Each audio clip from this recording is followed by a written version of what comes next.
We are live and recording. Good morning, everybody, and welcome to the October 10, 2025 Committee of Bar Examiners meeting. As a reminder, this meeting is being recorded. At this time, Devin, could you take the roll, please? Bolton. Here. Cow. Here. Gongora. Here. Kaplan. Here. Kramer. Lawrence. Lee. Present. Masiwala. Here. Montgomery. Here. Peak. Reed. Here. Reyes. Here. Reyna. Here. Silva Guzman. Here. Smith. Here. Yokelson. Here. We have a quorum. Thank you, Devin. And I didn't say it officially, but I am calling this meeting to order.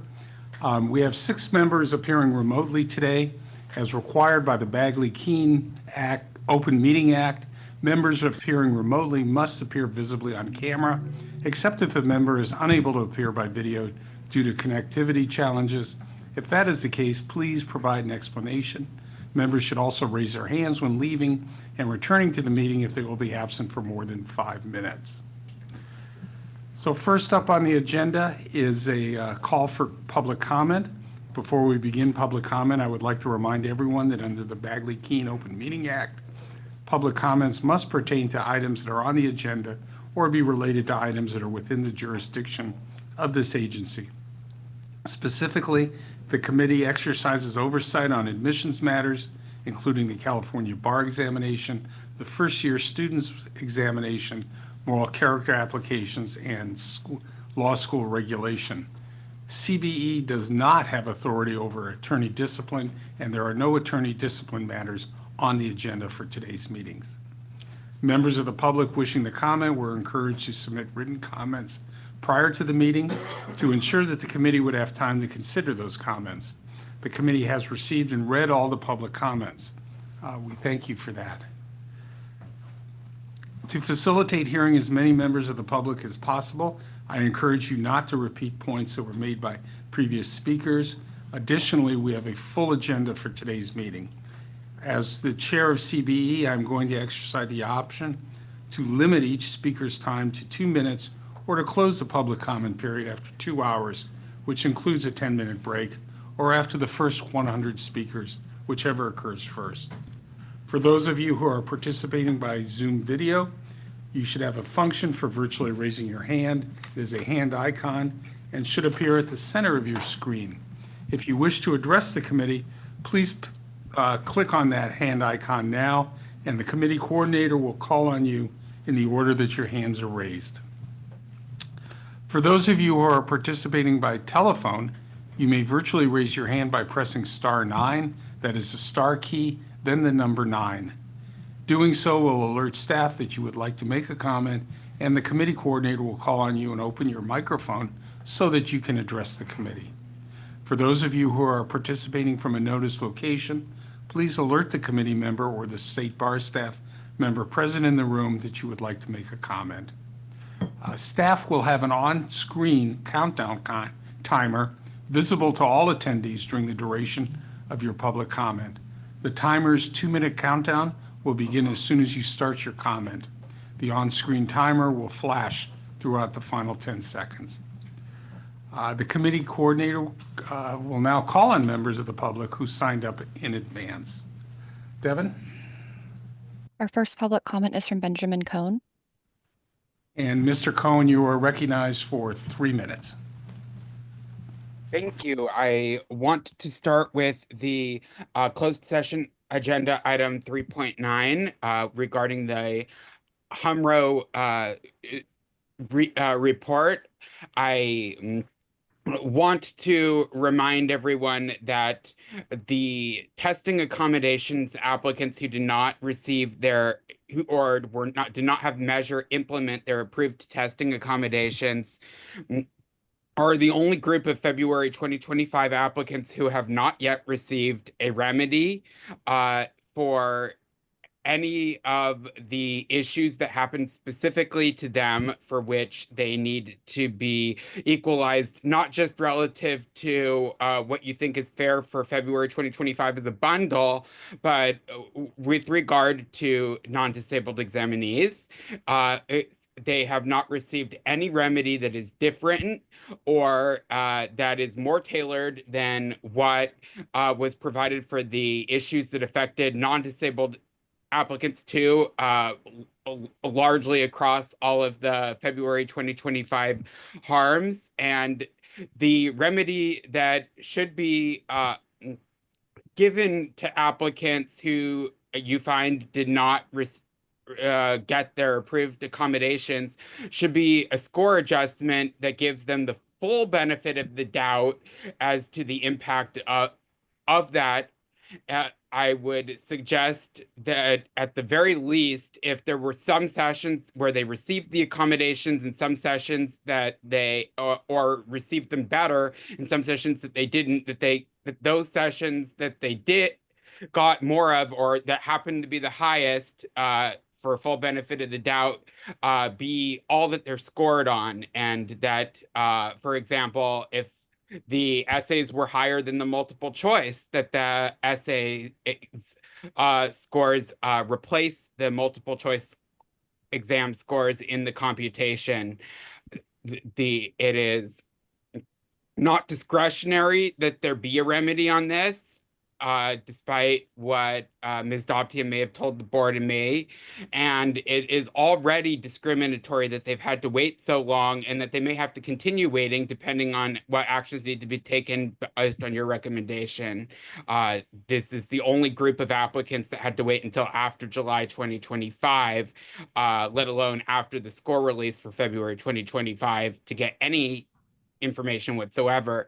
Lastly, I do want to remind you that to make arrangements to make remote testing available as a testing accommodation in February 2026.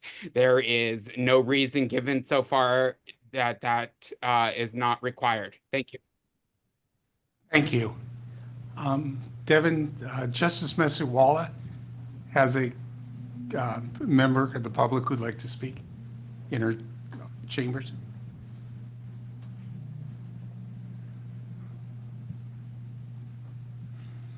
Good morning. My name is Kai On. State Bar of California has integrity issue. In February, State Bar used an incorrect reason to dismiss my complaint against Attorney General and Sacramento DA. State Bar file number 25-0-12611 and 12612. Mr. Robert Bonter and Mr. T.N.O. didn't investigate Sacramento DA office and police provide me forgery and fake information about the death of my father, Woon Kong On. DA case number DA case number 99F08735. Fake defendant Mr. Jung So Fong killed Mr. Woon Kong On. State Bar dismissed my complaint and claimed it is a civil matter, then State Bar intentionally delayed my complaint review request. In September, State Bar complaint review unit closed my complaint without reviewing the evidence DA case number 99F08735. State Bar is helping to cover up a law enforcement scandal 25 years ago. Why you serve State Bar of California that has integrity problem? How State Bar of California is qualified to examine and regulate California attorney? I just emailed the evidence to this committee. I appeal all committee members help to ensure State Bar will conduct an internal investigation. You are all legal professionals. Please help to uphold justice. Thank you. Thank you, sir. Devin, please continue with the list. Our next public comment is from Sandy. Yes, hi, good morning. My name is Sandy. I'm one of the those who was approved for accommodation and didn't exactly received it. And I'm calling. Well, I agree with that. Cohen, the guy who said that we need to take the highest portion of the exam to calculate as the highest score. I agree with that because my condition is that I was awarded accommodation as epileptic patient that had the epilepsy was controlled for several years, and at the exam day, I had because of the system glitches and software issues and problems, as you know, my seizure is triggered and relapsed, and then I had to take pictures, and I communicated with the state bar. I showed them the pictures, and I said that what happened, and it triggered my seizures again after I've been controlling it. The big issue here is after relapsing, I cannot drive, I cannot go to work, I cannot do anything according to Washington state law because I live in Washington. And this led to I'm not working, I'm not doing anything because I'm totally almost paralyzed. I'm not paralyzed means like paralyzed. I'm saying that my life is not really working because I cannot go to work. Now I'm on public assistance because of that. So this is how bad you guys, how bad happened to me. Even my neurologist said that I cannot do the exam because it's stressful right now for me. It's stressful, and we need to control the seizure and make sure that you are good before going into stress again for the testing. So what I wanted is Thank that you. Your time has concluded. Our next public comment is from phone number ending in 5360, who I do not see in attendance. Next, we have Christy. Good morning. Thank you for the opportunity to comment. I'm writing about a typo that existed on the July 2025 exam on essay question number 4, the final call of that question. The typo was particularly consequential because it happened to inverse or conflate and or on two laws that are only separated by an and or. The Privileges and Immunities Clause of Article 4 and the Privileges or Immunities Clause of the 14th Amendment. That typo, especially because it was on the last call, had an effect that was, well, let's just say even after the February exam, it did not occur to me that the bar exam after everything that happened in February would have a typo. So I assumed that it was something that I did, that I must be wrong, even though I had confidence as I was writing the first and answering the first 3 calls. So I spent time going back up and reevaluating my response, doubting myself. All of that ate up time. I am also a disabled test taker and was not well on the first day of exams. And so those, you know, I was not able to finish one of the exams, one of the exam questions. And so I really needed to perform strongly on that second set. And I happened to perform very strongly during all of my preparation on question number, on the PT. So what happened from this is that it ate up my time. I lost my confidence. And then moving on to question 5 and 6, did not have adequate time to finish. So the remedy that I received from the office was simply that you would consider the fact that there was a typo. Thank you. Your time has concluded. Thank you. Our next public comment is from phone number ending in 4919, who I do not see in attendance. Next, we have a number 338944. We also do not see in attendance.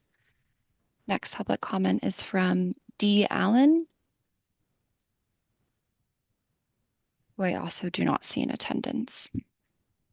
That concludes our advanced signups. We'll now move to members of the public at any notice locations. There are none in LA. None in don't San s- Francisco.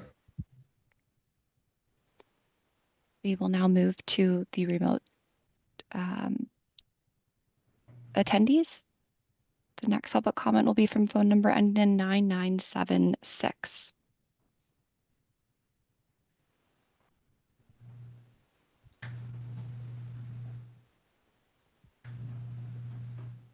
You've been unmuted. Good morning, members of the Committee of Bar Examiners. Thank you so much for your diligence and for allowing me to speak. My name is Justin Brezhnev. I'm a legal document assistant registered in LA County, and then I'm also a student in the Law Office Study Program. My supervisor at this time is Chris Harvey, Esquire, an amazing attorney. And so I just wanted to reach out on behalf of several organizations, Hacker Fund, 501c3, Beverly Hills LDA, we're legal document assistants, and the Law Office Study Foundation, a 501c3. We, as a consortium of organizations, are working to make the Law Office Study Program more accessible, and we are excited to encourage this committee to choose option 1, that the Committee of Bar Examiners can transmit the current amendments to the Supreme Court for review and approval. We're very excited. Since 2017, we've helped hundreds of students enter this program, and we hope that the amendments will make this program more accessible for the digital age. Thank you, everyone. Thank you, sir. Our next public comment is from Jacqueline. Dear officers and members of the Committee of Bar Examiners, thank you for taking time to hear us today. As a former educator, I know how difficult it is to develop and administer an exam to a diverse population of students, and I empathize. And I sat for the July 2025 exam and eagerly anticipate my results in just a few weeks. My colleagues and I share similar concerns, some of which have already been presented, such as the administration of the exam only twice per year. As you know, students generally graduate in May, test in July, and obtain results in November. First-time passers are still delayed in their admission and ability to practice law for 6 months. That's half a year. Other examinees required to retake the exam, who tend to be the majority, are delayed a full year before re-examination and results, some of whom fail by less than a full %. An examinee is also faced with the costs associated with re-examination, especially those of us supporting families or single parents like myself. And then you have companies like Barbary and Themis with the NCBE who prey on people like us desperate to pass this exam, and totaling almost $8,000 in costs per year just to take this test and have no idea what we're going to do. I propose the exam be administered more than twice per year using cost-effective alternatives like public school gyms, classrooms, libraries, city park districts, community colleges, universities. I suggest proctoring be considered CLE hours and licensed attorneys be required to do it for a set amount of years. I propose that the first calibration session be done by AI machine learning from data sets of past essays to provide consistent learning, and that I know this is going to take time, but that we can get there and make this a way more efficient way of grading. Thank you. Thank you. Devin? Our next public comment is from Claire. Good morning. This is Claire Solot from the Legal Service Funders Network.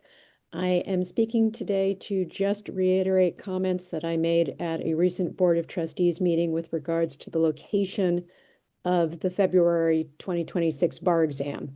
As most of you know, I run a public interest law fellowship program, and most, if not all, of our fellows plan to take the bar exam in Northern California. Many of our fellows don't have access to a car and live in urban environments. So it's essential that they have the ability to be able to access a space to take the exam that doesn't rely on them having to use rideshare and or stay at hotels. Related to this, I'm deeply concerned that there is the impression that California-based law students are not the population that's being focused on when it comes to looking at the travel and expense costs associated with taking a bar exam in person. If the bar exam venues are accessible, fellows such as mine that are mostly first gen and low income would not be using hotels and would be able to stay in their homes. Unfortunately, with the reduction in the exam venue sites, this will impact any further surveys that are being done. Thank you so much. Thank you. Devin? Our next public comment is from Rihani. Hi, can you hear me well? We can. Hi, thank you so much for taking my call. I'm the same person that always comes and make a comment about February 2025 bar exam. Unfortunately, there's no remedy yet. I'm still going through cancer treatment. It's really not feasible for me to drive to downtown LA for 4 entire days and take the exam. It's hard to financially a burden on me. I kindly ask you for all the violations of my tested accommodations that have been approved but not being implemented by the measure. Please, please, please look for a remedy. I need scoring adjustment. Please kindly look into it. I passed SAMPT with 1440. What does that score tell you? There is something wrong with that MBE. So that was the violation of my accommodations. Please go through every single comment that I made. I need your help. I need your support. This is not right. I just had another eye stroke because of all this stress and anxiety that I've been going through. So I really need you guys to support me so I can support you, so I can help the community. Thank you so much. Thank you. Devin? We do not have any additional raised hands. Thank you. That concludes our thank you for your public comments. This concludes our public comment period.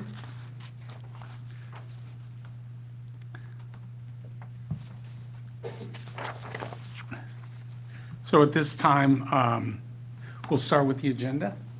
And the first item on the agenda, we will turn to the chair's report.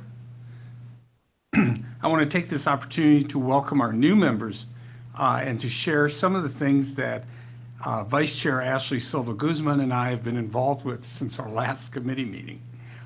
First, I would like to welcome Christopher Reed and Michael Lee to the Committee of Bar Examiners.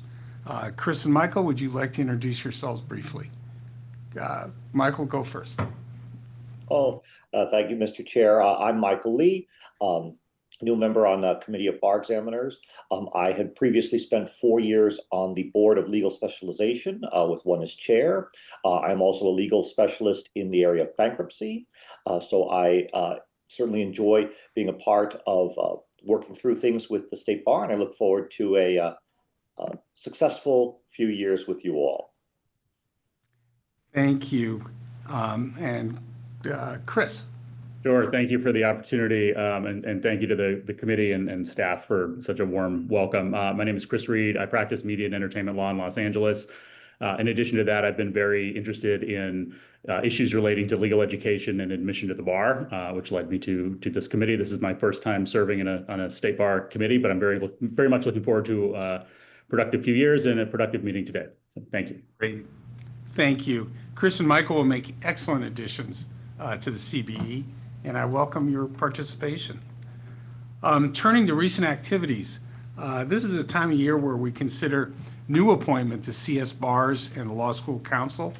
Last week, we selected the new members of CS Bars, and we are finalizing the appointments to the Law School Council. I don't believe all the appointed members have been notified yet, so I will not announce their names now. I just want to say thank you for all who have applied. I anticipate robust and effective discussions with both CS Bars and the Law School Council this year. Some other issues that Ashley and I have been involved or engaged in recently, with the contract term for psychometrician Chad Buckendahl coming to an end this calendar year, Ashley and I joined staff in reviewing proposals received pursuant to an RFP for psychometric services. We are close to issuing our notice of intent to award for a contract beginning in 2026. I will keep everybody updated. Ashley and I participated in the orientation yesterday with our new members. It reminded me of just how much work there is for CBE members and how much we need to know. On October 1st, Ashley and I sat with the leadership of the Office of Admissions for a planning session to plot out many of the important discussions we'll be having this year. What meetings and whose items and which items need to be ready to ensure that there is sufficient time for committee consideration and discussion, and to limit to the greatest extent possible the need for unplanned meetings. I know we had a number of those last year, and we will try to avoid that as much as possible. It was a very productive session, and I look forward to continuing opportunities to create an orderly plan for the committee. Attached to the agenda, you will see the dates for the CBE meetings that will be set. We'll be confirming the number of in-person meetings that we can have, and we will update the locations when we have final confirmation. I know there are some questions about where the meetings will be, the in-person meetings. We don't have that nailed down yet, but as soon as we do, we will pass that on. But you will note that we are planning the January meeting to be in part a joint meeting with the Board of Trustees to discuss the cost-benefit analysis that we are required to do and our thinking up to that point about the options for the future bar exam. Also attached to the agenda are the list of CB subcommittees and the members appointed to each subcommittee. With the addition of exam administration and exam development subcommittees, we need to put CBE members on several committees. I hope that you can all make the time to be fully engaged with all the assignments that have been given. Thanks to all of you who shared your subcommittee preferences with me to assist in making these selections. And finally, I just want to note that with the Supreme Court's adoption of the rule revisions to Title IX rules regarding the CBE board, the board, and the court responsibilities, the court will need to review and approve the policies that we adopted for the eligibility, recruitment, and selection of content validation panelists, standard validation panelists, and subject matter experts. Because we are confident that the court will approve the policies as is or with only minor changes, hopefully, Ashley and I met with staff preliminarily to identify the selected candidates for the content validation panel and the subject matter experts. Assuming the court does not make any changes and that impact our selections, we will be ready to notify those individuals and execute contracts with them after the court acts. The Office of General Counsel will be putting together the petition to the court to request approval of the policies. And that concludes my oral report. And Ashley Silva Guzman, I will be stepping out for about a half an hour. Thank you. Thank you, Ashley. All right, the next item on the agenda is item 1.2, discussion and action, if appropriate, on the establishment of a subcommittee on the Provisional Licensure Program.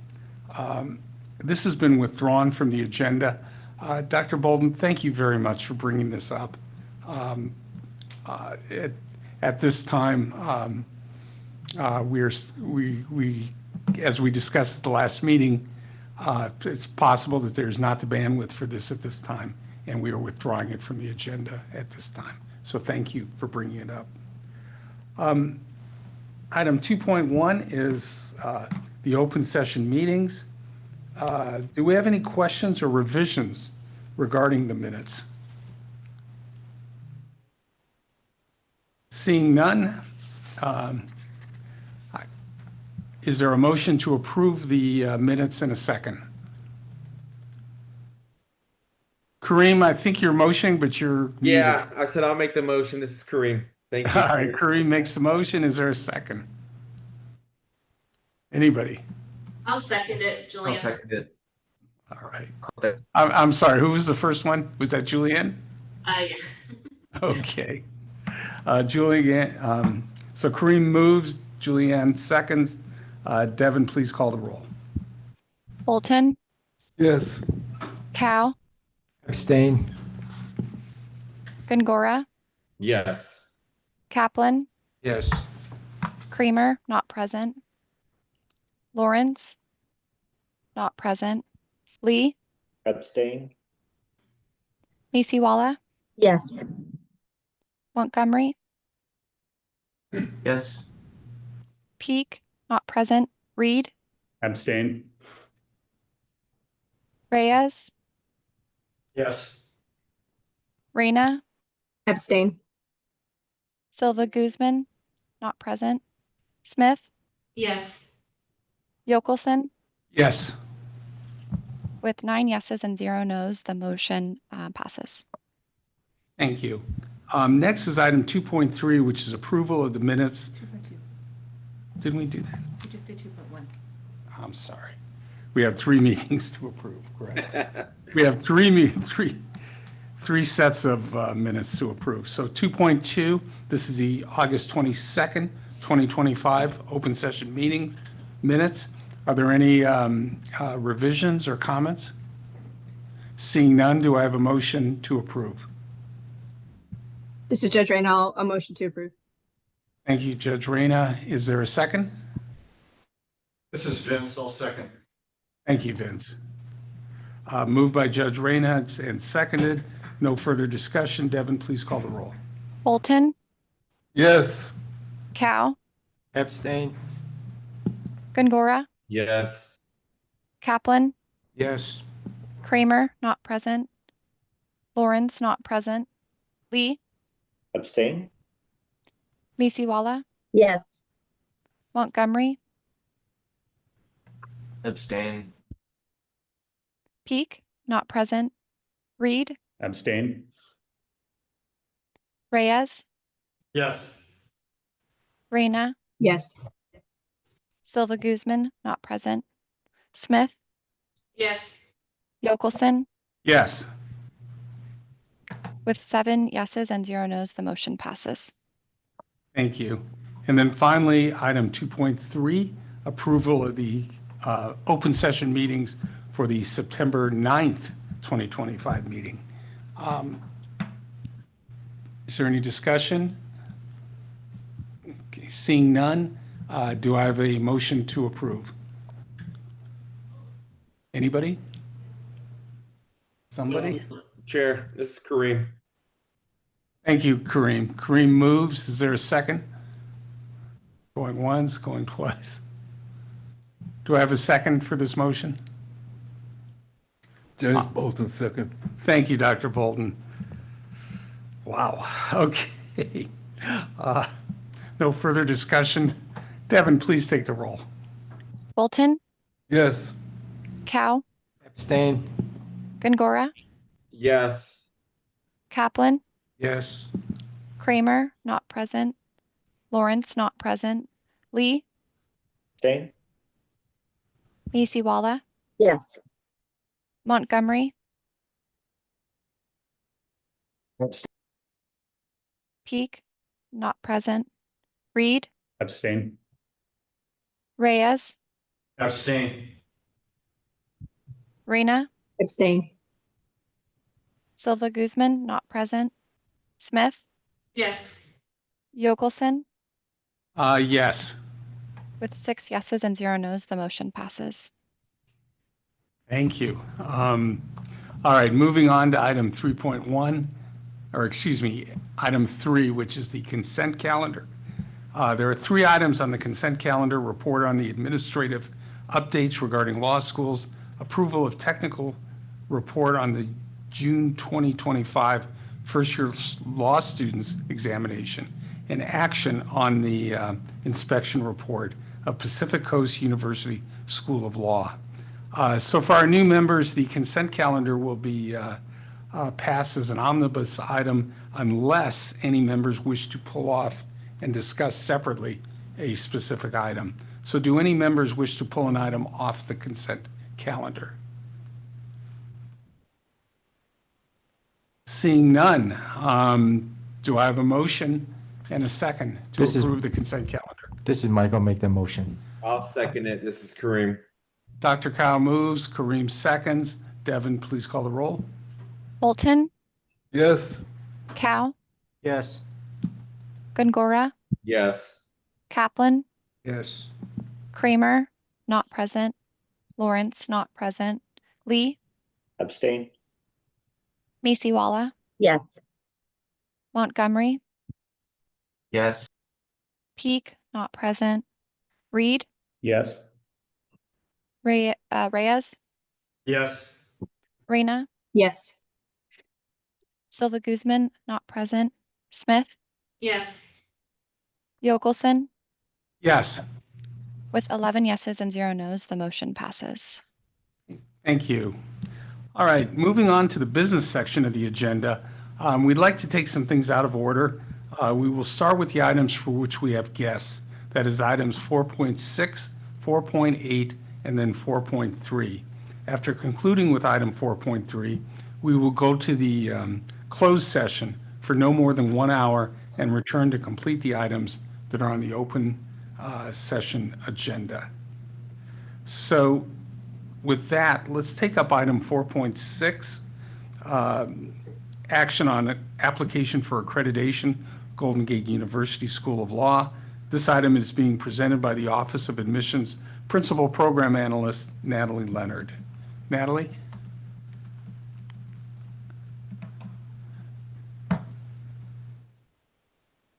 Here we are. Go ahead, Natalie, you have the floor.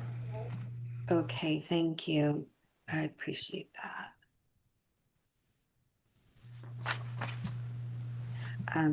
Hello, everyone. I'm Natalie Leonard from the Office of Educational Standards, part of the Office of Admissions, and here to talk today about the application of Golden Gate University to transition from its status as currently an ABA-approved school, moving to Cal status. For background purposes, the school for a long time was ABA approved. They are currently in the midst of an ABA approved teach out. It's a very unique teach out in which they are not currently teaching their students. They have divided them into 2 cohorts. The cohort that would like to attend in person is finishing up their degree at USF Law School in an in-person fashion. The cohort that chose an online choice is at Mitchell Hamlin. When they are finished, they will receive Golden Gate degrees. The Golden Gate registrar has been actively in contact with the students and also with the state bar to manage that transition. Golden Gate's plan moving forward, if it should be approved as a California accredited law school, would be somewhat similar to what it had done before in the sense that it would have a full-time and a part-time program. What would be new would be taking advantage of some of the flexibility that a CALS program offers. They would have an on-ground, in-person full-time program for the first year. And then students could choose a hybrid format going forward. This is very consistent with what other CALs are offering. Their part-time program would move from a Saturday program to a during the week program, and it would be offered fully remotely in a live synchronous format. The process for an accredited law school is they provide to us a self-study as well as an application, as well as an NPR verification for both 2024 and 2025, in this case, to confirm that the NPR is over 40%. And in this case, last year's NPR was approximately 67. This year, it increased to approximately 74, which is well over the minimum requirement. As for the other requirements for accredited law schools, we created a checklist which is provided to you as part of the agenda, reviewing each item on the checklist. And Golden Gate worked closely, providing updates to the state bar throughout the year from the point when they began to file the application back in April. They filed a fully amended application in September, and the checklist that you see reviews that. Based on that staff review, we do believe, based on the paperwork, that the school has established compliance.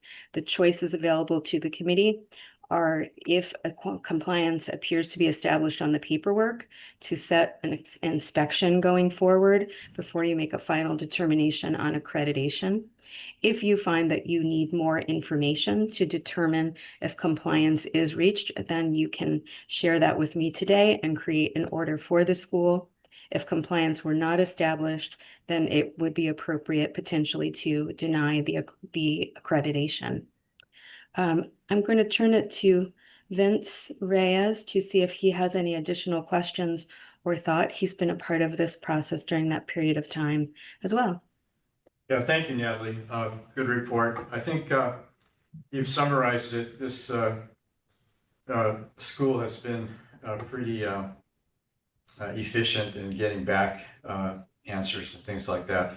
I do have a question though. If we do approve the school at this time, when is the next inspection? Well, that's part of what we would schedule today. Because the school does not have students currently at its campus that is on Mission Street in San Francisco, they would be amenable to a very quick inspection in terms of scheduling. And we would look to do that with the committee's permission, potentially as soon as the October-November period. If they waive review time, potentially even bringing it back to you in December or January. Thank you. And then what was their total enrollment at this time? I'm not certain of their enrollment at the other schools. We do have Dean Yates here with us right now, and he could let us know. And actually, I do believe in my notes, I have a number, and during his address, if he doesn't have that number handy, I can go ahead and pull it up.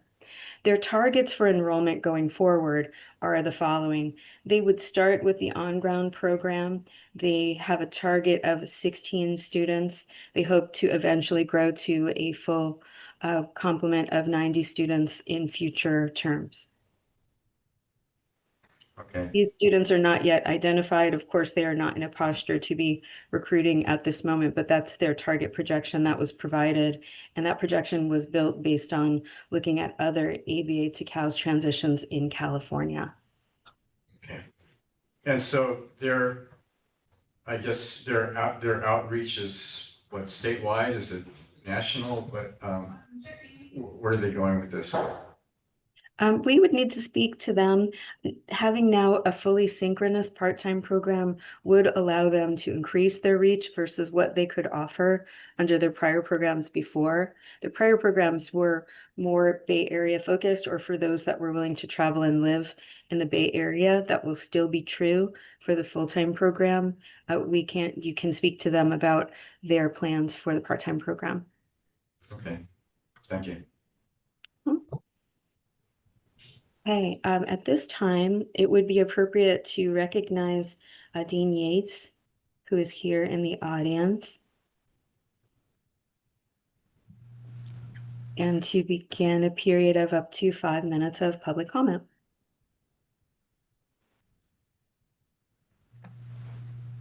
I'm not sure. I don't see myself on camera, so I'm not sure if you're hearing me now, but it looks like We are, and welcome Dean Yates. Great. Thank you very much. I appreciate the opportunity to appear before the committee and hopefully to be approved to continue our longstanding over 100-year mission as a school of access and opportunity that I think fully squares with the mission of the CALS program, and we're excited to be a part of that program. If I could, just very quickly, a couple of clarifications about our Teach Out program. I expect maybe some questions about that. We have a current enrollment of 38 students, both at USF and Mitchell Hamlin. It is unusual, I think, from the perspective of this committee, but in other ABA Teach Outs, it's actually not that unusual. It's a fairly standard Teach Out program. It's hard to have it on campus as your student population dwindles, and that allows you to offer fewer and fewer electives and a smaller curriculum. So we felt it was in the best interest of our students to take the approach that we did. Having said all that, I don't want to take up more of your time than necessary, so I will take your questions. Do any of the members of the committee have any questions?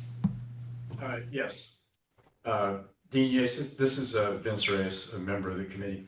I'm just wondering how you see this as an opportunity to reach out to even more students.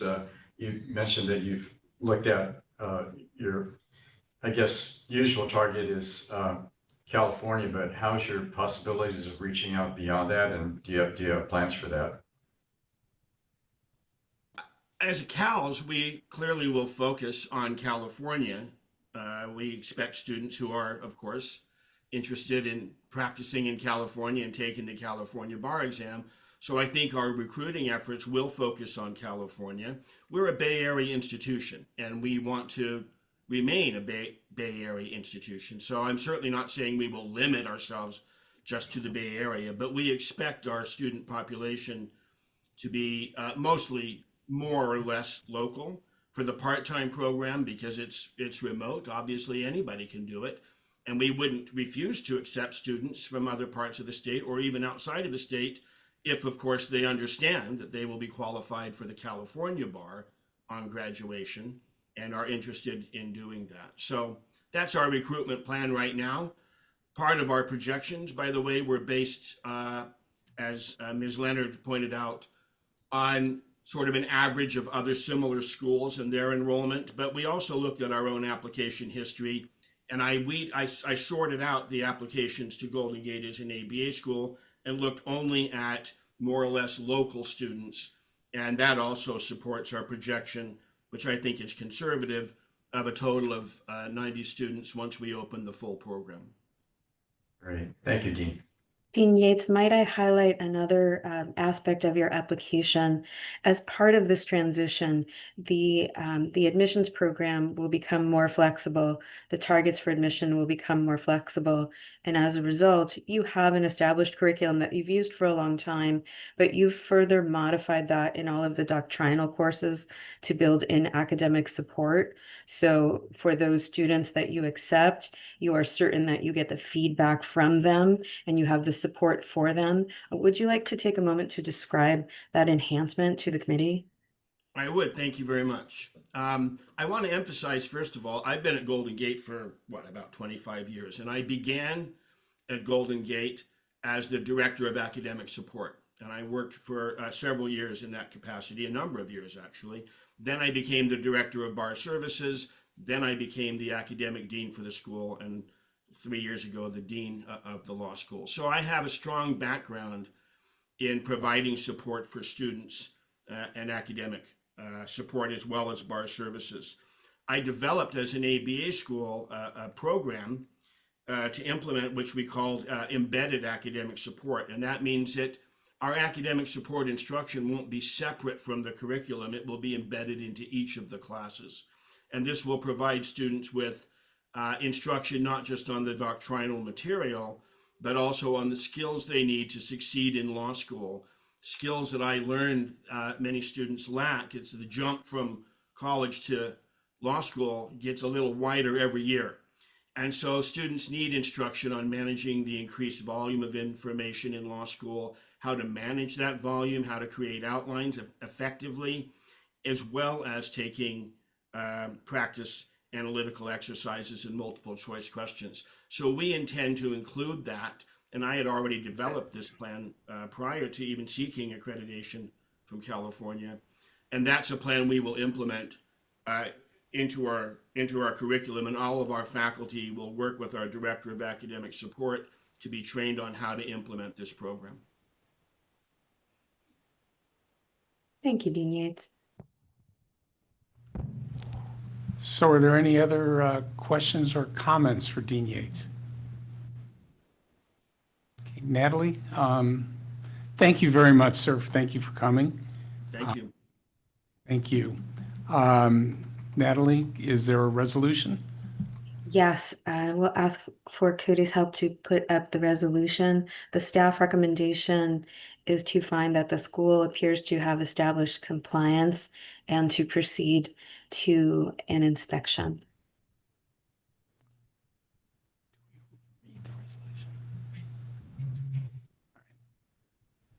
I'll move the motion. This is Vince. I'll second it. All right, moved by Vince and seconded by Kareem? Yes. Okay, thank you, Kareem. Is there any further discussion? Devin, please call the roll. Bolton, Yes. Cow, Yes. Gongora, Yes. Kaplan, Yes. Kramer, not present. Lawrence, not present. Lee, Yes. Macy Walla, Yes. Montgomery, Yes. Peak, not present. Reed, Yes. Reyes, Yes. Reyna, So yes, sorry. Silva Guzman, not present. Smith, Yes. Yokelson, Yes. with 11 yes or 12 yeses and 0 nos, the motion passes. Thank you.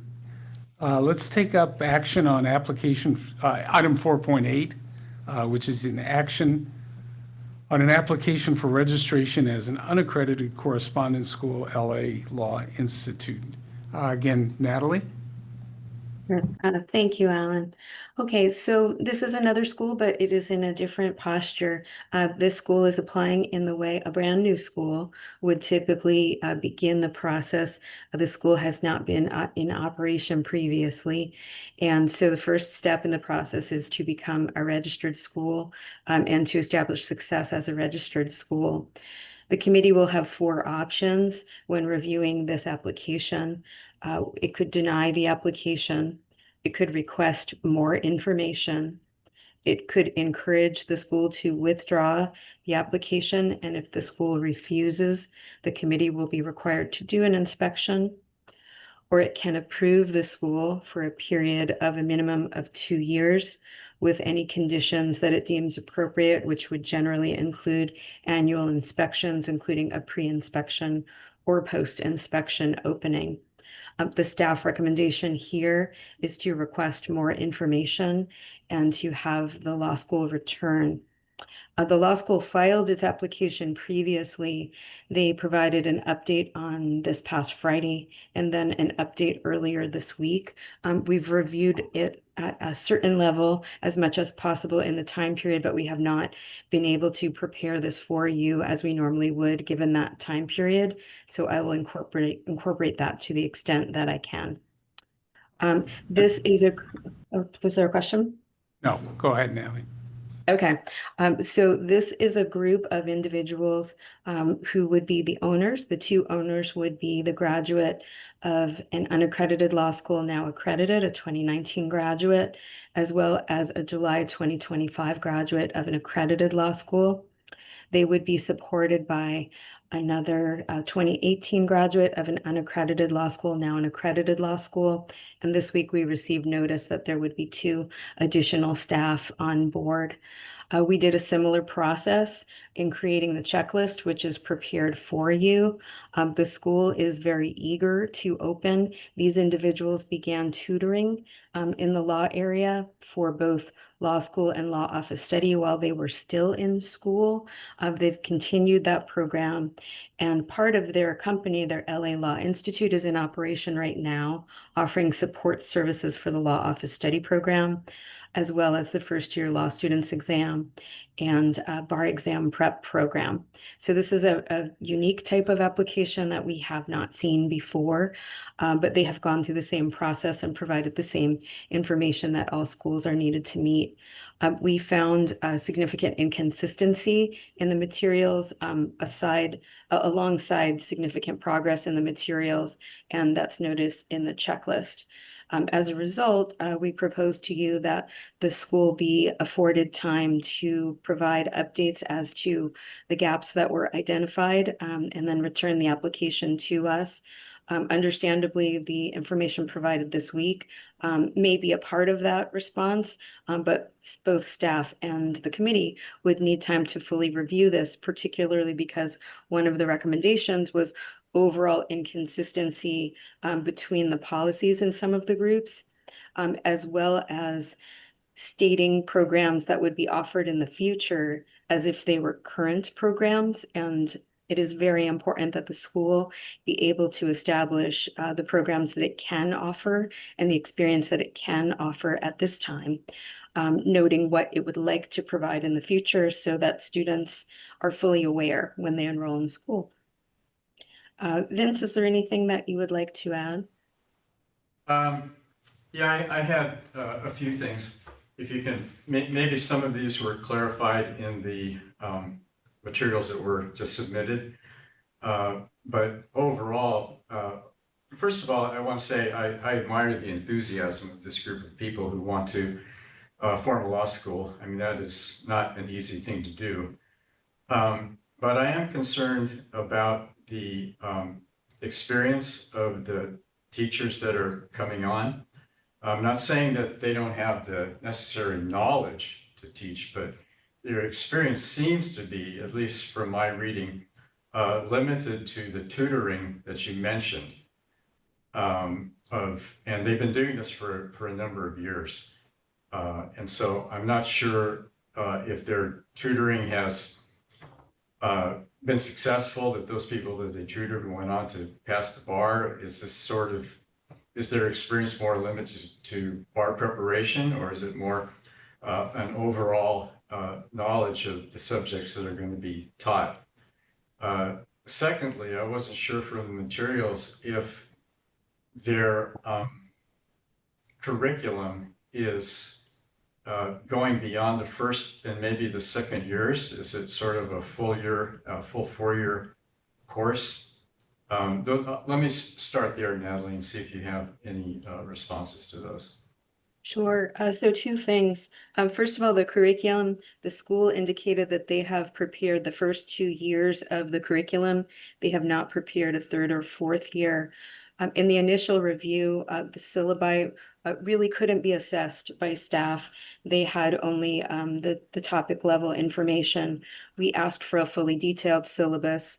We received a week by week course topic, but not any information about the assignments, the homework, etc.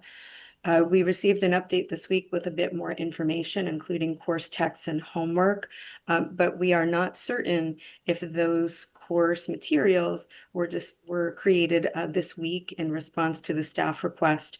So we are not certain of the level of readiness of the school to incorporate the 2 additional faculty and to begin offering a curriculum in January, which would be their goal. With respect to their experience, they will certainly describe it as a product in 10 years in the making. And I think that you correctly characterized my understanding of some of the different possibilities of the team. I believe that one of the individuals is California licensed, and one may be licensed in another jurisdiction as far as that experience. And they all have tutored as part of LA Law Institute. At least one also teaches in the Navajo Nation, where she is barred, teaches bar prep there. That is Diné law, which is appropriate for the Navajo Nation. It would be different than US law. And I believe she was barred in 2023 or 2024. She could tell you for sure in the Navajo Nation. With the curriculum, again, I address this to the attorneys. If you're, going to enroll in a law school, is it comfortable to not know that maybe beyond the second year, the curriculum isn't set yet?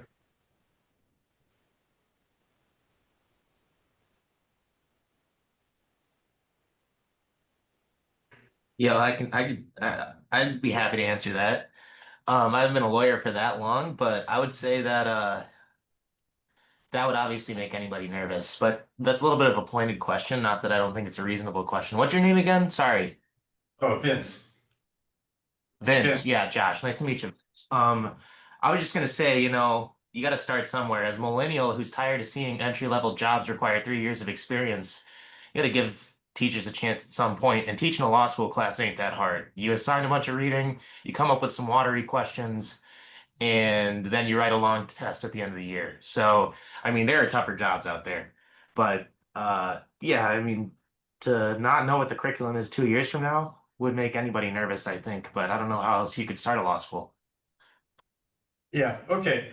I appreciate your input, Joshua. I'm just not, it's like, even when you enter college, you kind of want to know there's a beginning and an end. So if there's time within the first year or so to get that developed, then I think that I would probably be comfortable. But as of now, I'm a little bit,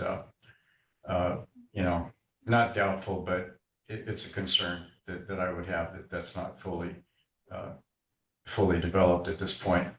As far Part as of what you, oh, sorry. oh, go ahead, Natalie. Part of what you can look at too is they have a duty to be honest and forthright in communication.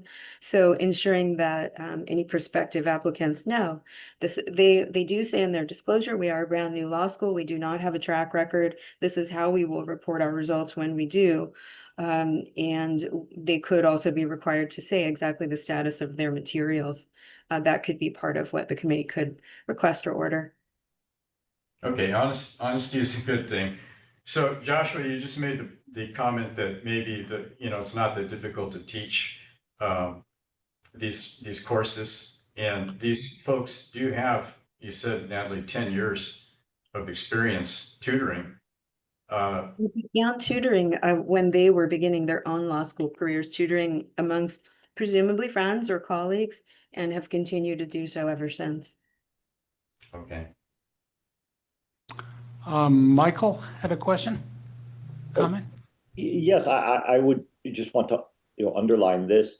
As someone who's been in legal education for quite a long time with both accredited law schools and the ABA law schools, I think we do have an obligation here to make sure we protect potential incoming students to any law school, to make sure that it is very, very clear what they're getting, what they're spending their time on, and the quality of the education. I think this isn't quite so easy as slinging out an outline and giving a test. I think we should have high standards on this, and that opening up a law school is something that is consistently meeting the high standards of which we hold all the other law schools to. Okay. Natalie, do we have a speaker? Oh, I'm sorry. Larry Kaplan. Is this a nonprofit or a for-profit organization? This is a nonprofit. They are in the process of properly executing a charitable purpose to be a nonprofit. Are there any other questions or comments? Ashley. I'm just announcing that I'm back. Ashley is back. Justice Smith. Thank you, Alan. I just wanted to thank and second Michael Lee's very thoughtful comment. Thank you. I had one more question. Sure. In the curriculum, I don't know how fully it's fleshed out yet, but are there electives? At this time, there is no plan for electives. It includes all doctrinal courses, as well as legal research and writing, but there are no electives. Okay, thank you. Natalie, internship is referenced, but they must put together the framework for the policy for that. Natalie, do we have a speaker here? We do. We have the proposed Dean Brandy McAlexander, and I'd like to recognize Dean McAlexander for up to 5 minutes. And Devin, will you keep time or would you like me to do so? Viviana will set the time, but I do not see them in attendance. Just a moment. Someone is raising their hand with the name John. I'm not sure if they're under that may be. Also, co-owner John Borgault may be here. Okay. Let's recognize that individual, or perhaps they are together.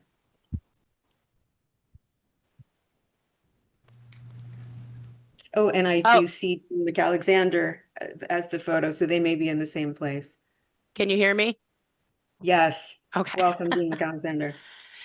Hello. Yat Shiye, Brandy McAlexander, Yenishe, Win Clan Muskogee, Nishil, White Potato Clan Muskogee, Bashish Chin, Ogalala Lakota, Dashish Che, Belagana, Dashish Nali. Hello, good morning, everybody. Thank you for having me here. I'm sure you can tell that I am a Native American. I'm a member of the Ogalala Lakota tribe as well as the Muskogee tribe. I am excited to be here today. In addition to my work with LA Law, I just want to let you guys know a little bit about me. I serve as an adjunct professor at Navajo Technical University, teaching in their law advocate program. I'm also a member of the Navajo Nation Bar Association. I'm a member of the Navajo Nation For Direction Committee and a staff consultant to the Navajo Nation Supreme Court Chief Justice Robert Yazzie. I'm also a vice chair, one of the vice chairs of the American Bar Association Civil Rights and Social Justice Education Committee. Thank you for this opportunity to appear before you today and to share some of the culmination of years of work.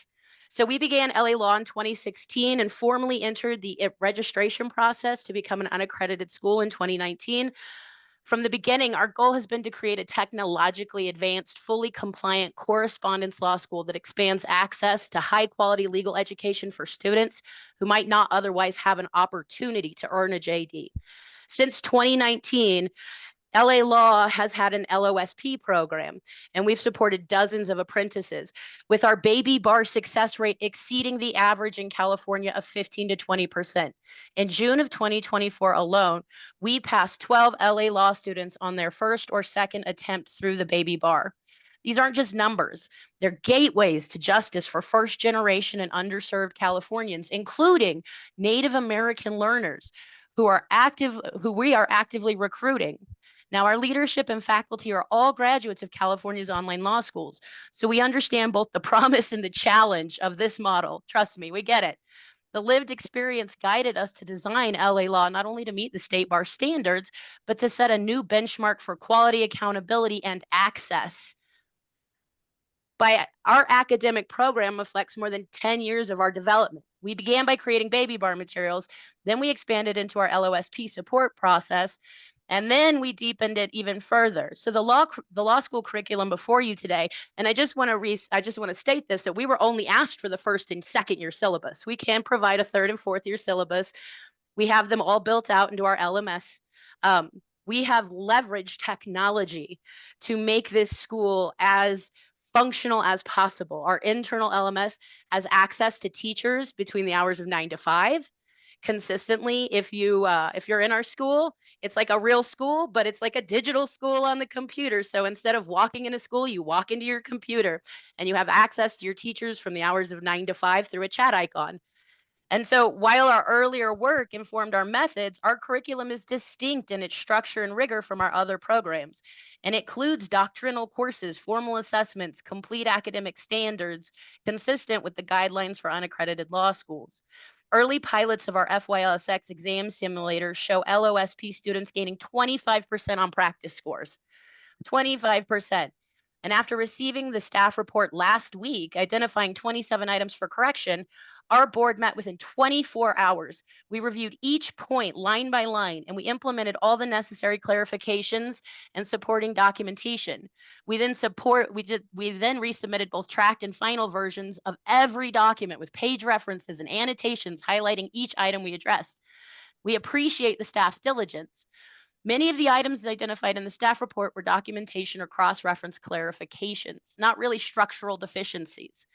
A few items reflected communication or indexing issues rather than substantive omissions. For example, the expanded 1L and 2L syllabi, which included complete reading lists, assignments, and learning outcomes, were already submitted, but like Natalie said earlier, may not be linked.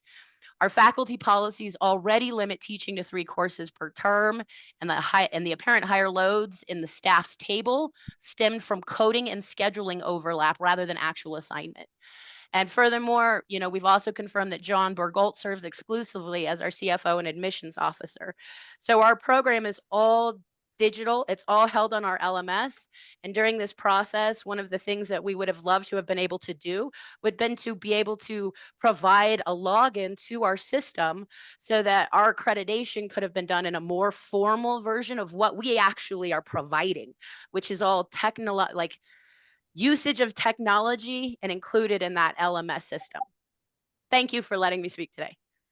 Thank you. Thank you very much, Dean. Natalie?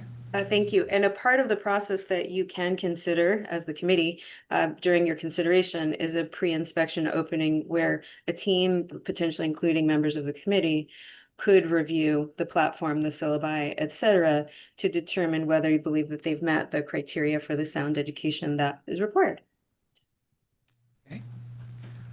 Yeah. Is there any other questions, comments, discussion? Yes, Chair, this is Vince again. Hi, Vince. Dean, your enthusiasm is infectious. I admire that you want to step into a new age using technology a lot more maybe than it has in the past.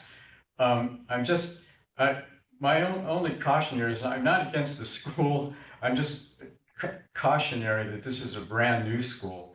And I'd like to make sure that the staff has enough time to look at all of the recent submissions to make sure that that checklist is, acceptable to the committee. I think that, I would agree with Member Lee's comments that, this is like serious stuff. And I don't want the committee to be, not without enough information to make a very sound decision. It would be great if this type of concept could succeed. I like the idea of reaching out to people that may not have the opportunity to get to a law school. I don't know what your costs are and things like that. That is, tuition and like that. But I'm hopefully that they're affordable for people, and maybe you have subsidies and things like that going on that I don't know about. But those are just some of the concerns that I have at this particular moment.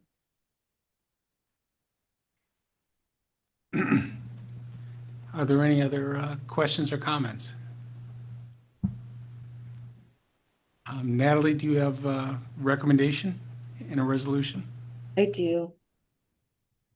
And if you could help me to put up this recommendation, it is a request for more information consistent with the checklist, some of which the team may already be working on. It's focused on addressing the compliance gaps, but also making sure that the materials that will be placed out to prospective and current students accurately describe the level of experience, the experience offered, and the services that will be in place at the time of enrollment rather than aspirational, and that any services that are proposed are also resourced in the school's plan, and they're able to carry those out.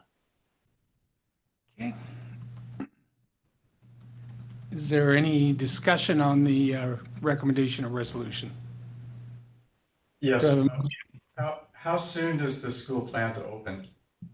I know that I believe that they would be wanting to open as soon as possible. The timeline given here is to return information February 9th. After this, staff will get with the school to begin to review their materials now or determine if their materials need further revision before staff begins review. And if we are able to review it sooner and bring it back sooner, then we would do that. We would do that normally, but we also think that will be the preference of this school, absolutely. Okay, I'll make the motion. Vince, this is Michael. Can I ask a question to Natalie? Go ahead. Okay, thank you. Natalie, what is the school's expected enrollment strategy?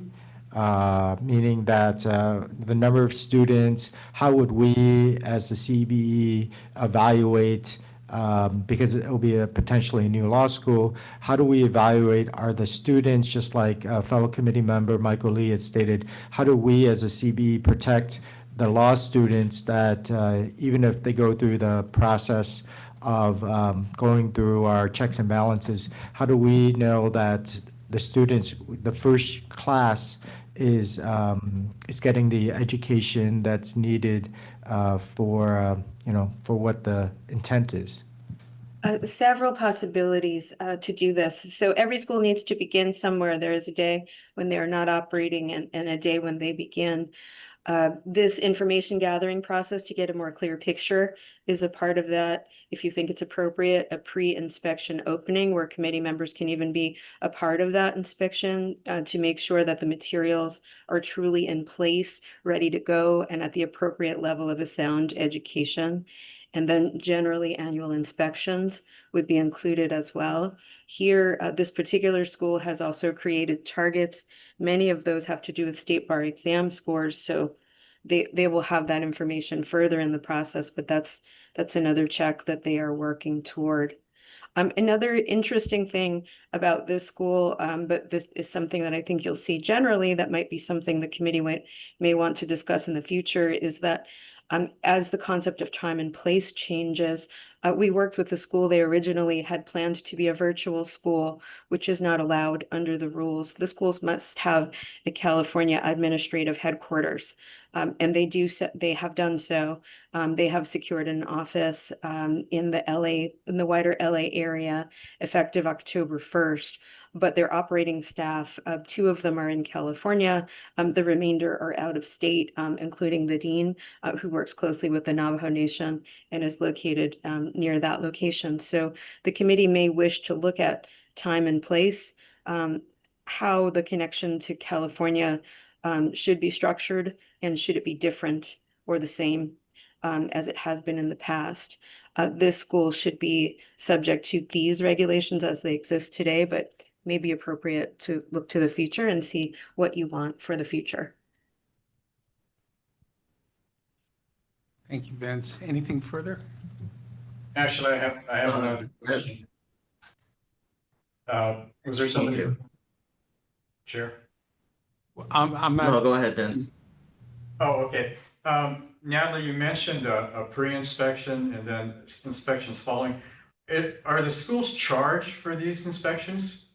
They're charged consistent with the schedule of fees and deadlines, and LA Law Institute, as well as the other school you hear from today, have already set aside the budget for the first inspection. So you're saying a pre-inspection, so that's charged also? Yes. Okay, thank you. Josh, did Josh have some? Yeah, thanks, Alan. I was just wondering if we could maybe give the representative from the proposed school a chance to respond directly to this resolution and the questions raised after she gave her pitch for like 2 minutes. That'd be great. I'd love to hear her. Sure. Natalie, could you ask the dean if she wants to respond? Jean, is that something that we can do? Yes, it's within the chair's discretion. Excellent. Yes, if you could please recognize Dean McAlexander. I believe she might be under John's ID, please. They've been unmuted. Dean, I assume you've been listening to the discussion. Did you have any further comments? Anybody? Might we take down the motion for just a moment? Hello? Hi, welcome back, Dean McAlexander. Thank you. Okay. I just wanted to state that our initial cohort was planned for 20, if we got 20 students, because like everyone said here, we are very new. We have not been able to advertise yet. We can't hire teachers. We're in a holding pattern until we get our approval. Otherwise, we could be in trouble. So we do have 4 teachers that have been lined up. We are not expecting any more than 20 students in our first year. We do have set up for 2 cohorts should we be overly successful, but we are only expecting 20 students in our first cohort. We would be more than willing to share, the 3 and 4L syllabi. We have been waiting for a very long time. We've tried to diligently respond to all of these responses that we have been given and questions that we've been asked.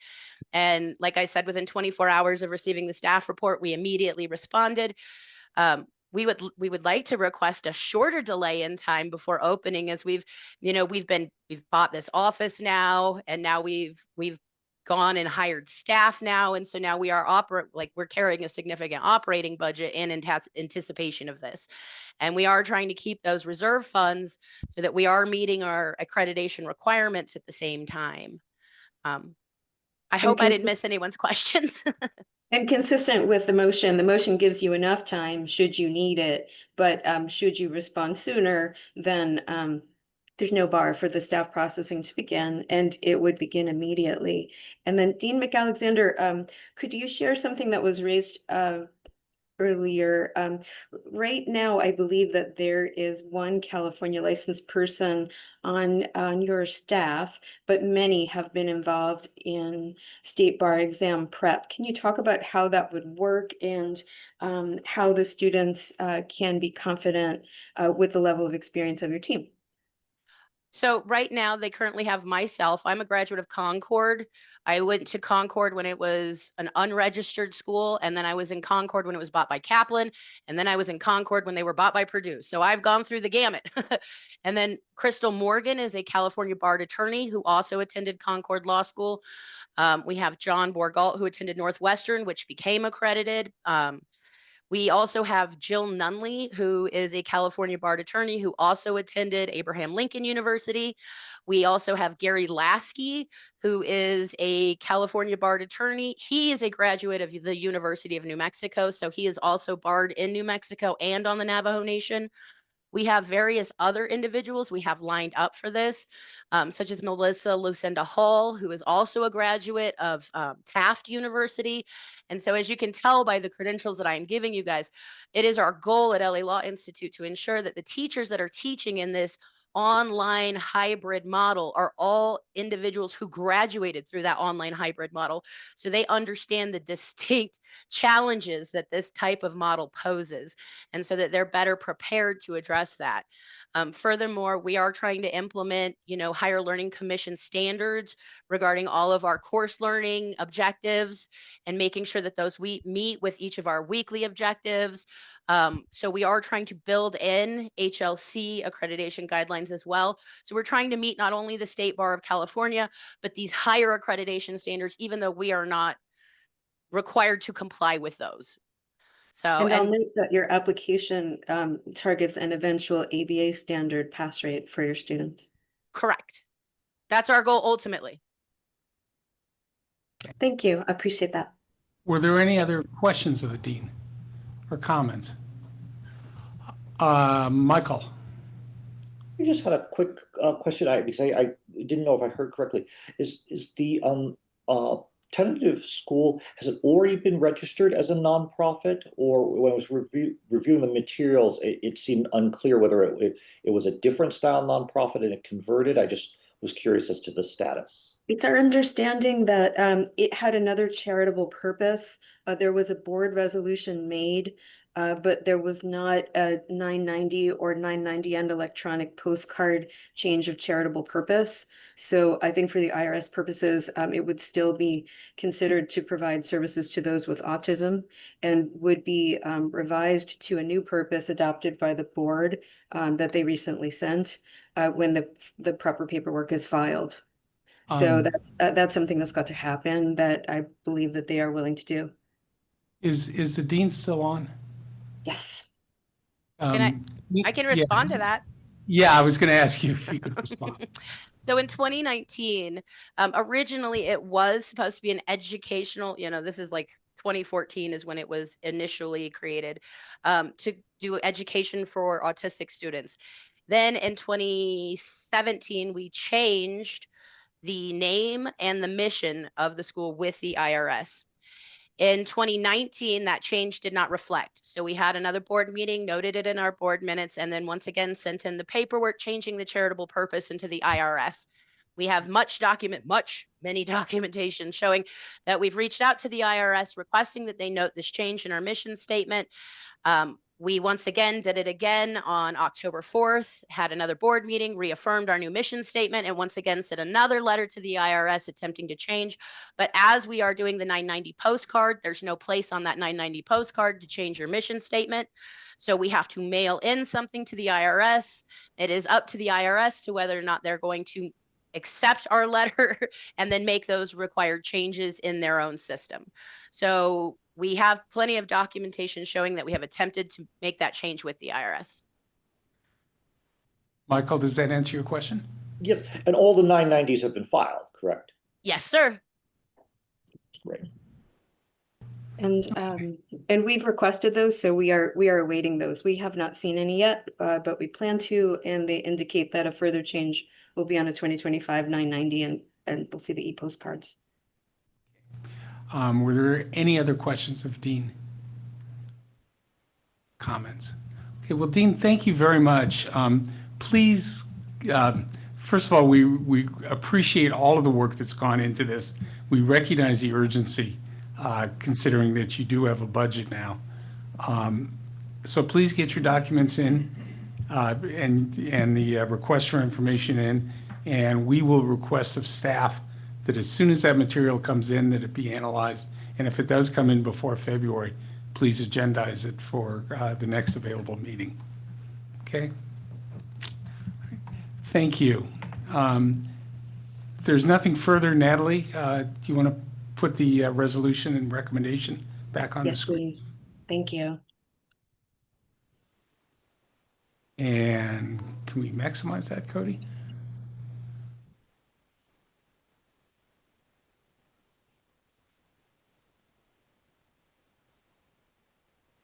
Hey, this is Vince. I'll move the motion.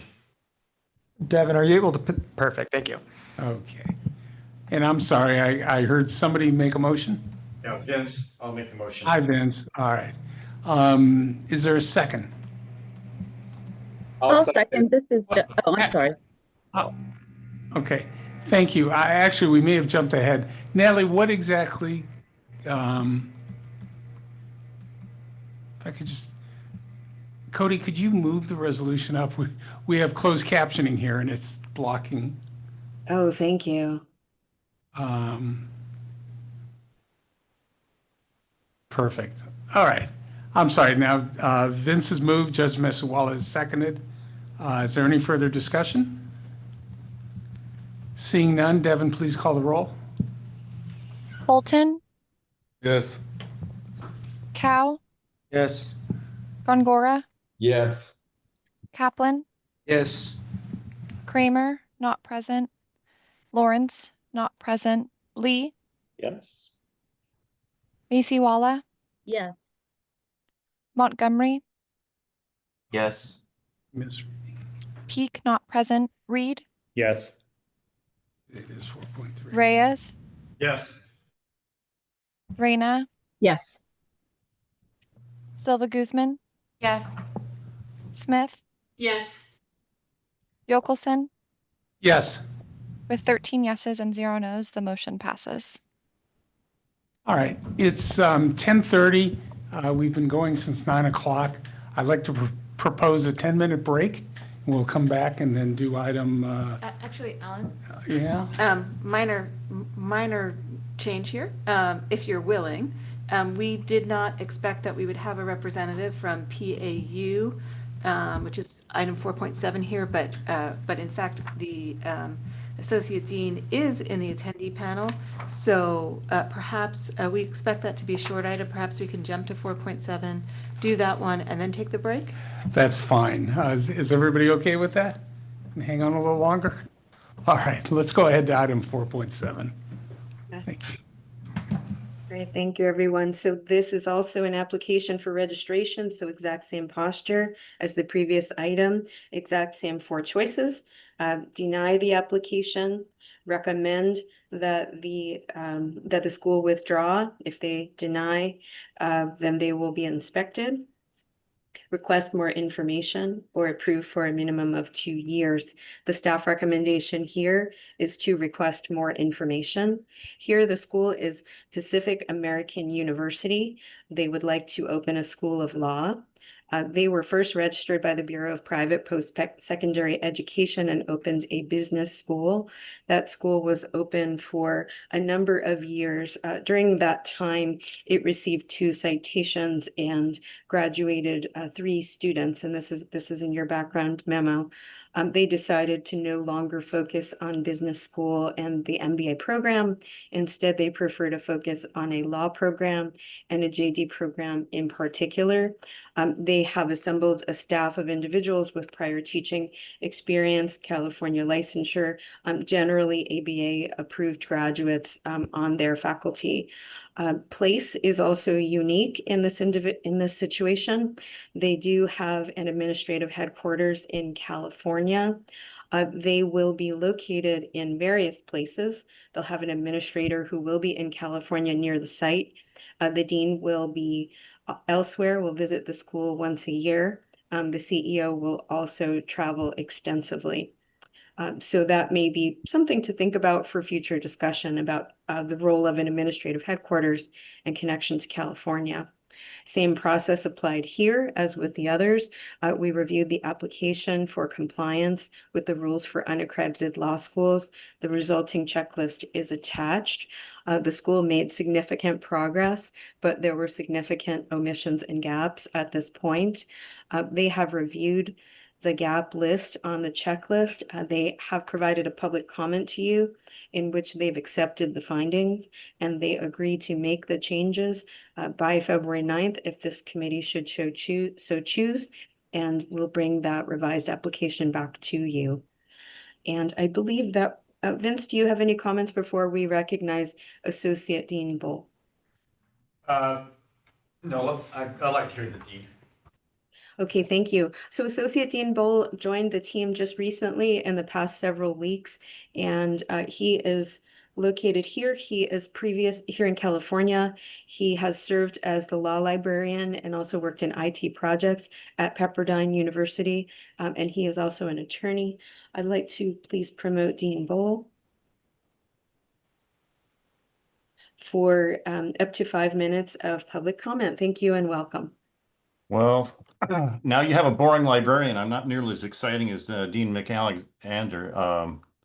And I hesitate to say much before the break. So thank you for recognizing me. And yes, I'm kind of new to this school, but I think we're hitting the ground running now. We're making a lot of progress, and we appreciate the committee and the work that you have done here. And you know, it takes a lot to start a school. I'm learning a little bit more about that. As an administrator for over 30 years at Pepperdine Law School, I was involved in nearly every aspect of the school's operations as I oversaw not just some academic side of things with the law library, but also the technology side of things. And we were called in to solve problems for every aspect of the school. So this is a fun challenge and something that I think that we will, in short order, be able to meet, if not exceed, all of the requirements placed before us. We have a commitment to give students a clear, rigorous, and supportive path to not just the study of law, but also practice. And we're so grateful for this opportunity. And I should also mention that our president, President Kong, is also in this call. At least I believe she is. And she is here in the States for an extended stay. She is from Korea, but our focus is at the moment Korean students who want to get bar licensure in California. So it's kind of a unique vertical market, and we hope to expand that to other countries, including India, as well as some of the countries in the Middle East. And I appreciate your time and your consideration, and happy to answer any questions. Are there any questions? Yeah, I have some questions. We've had a busy subcommittee meeting the past couple of months, so we've had a chance to look at some materials. Welcome, Dean Bull. So you mentioned that a lot of the focus is on Korean students. Are the students in the U.S. or are they in Korea? Primarily, they would be in Korea, and we would not exclude domestic applicants, certainly, but the focus is on that market at this point. Yeah, absolutely. No, I understand that. So, so reaching out to the students in Korea and getting it, what would be their focus for law in California? The idea is business, transactional. Okay.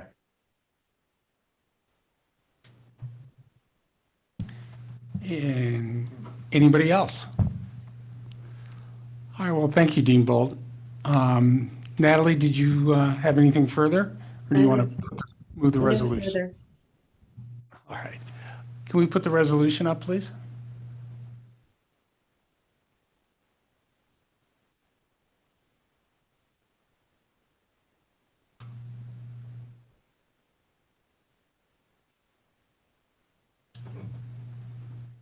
So this resolution chooses the option to request more information. This will allow the school to address the compliance gaps and also to provide materials that effectively and fully explain the resources and status of the law school.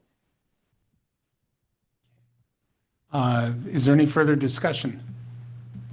Do I have a motion? Anybody? This is Mike, make the motion. I'll second it. Okay, Dr. Cow moves, Kareem seconds. Devin, please call the roll. Bolton, Yes. Cow, Yes. Gongora, Yes. Kaplan, Yes. Kramer, not present, Lawrence, not present, Lee, Yes. Misiwala, Yes. Montgomery, Yes. Peak, not present, Reed, Yes. Reyes, Yes. Reyna, Yes. Silva Guzman, Yes. Smith, Yes. Yokelson. Yes. With 13 yeses and 0 nos, the motion passes. Great. All right, with that, it's 10:37. Let's take a 10-minute break or a little bit longer and be back at 10 minutes to 11. Okay, thank you, everybody.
Okay, welcome back, everybody. We are now going to take up item 4.3, discussion and action on recommendation of the applicant and other fees for the admissions program. Who's going to present this, Donna? We have a team of folks, Lawrence Lau, Justin Ewert, Jake Lewis, and myself. All right, well, let's take it away. Just waiting for them to be promoted.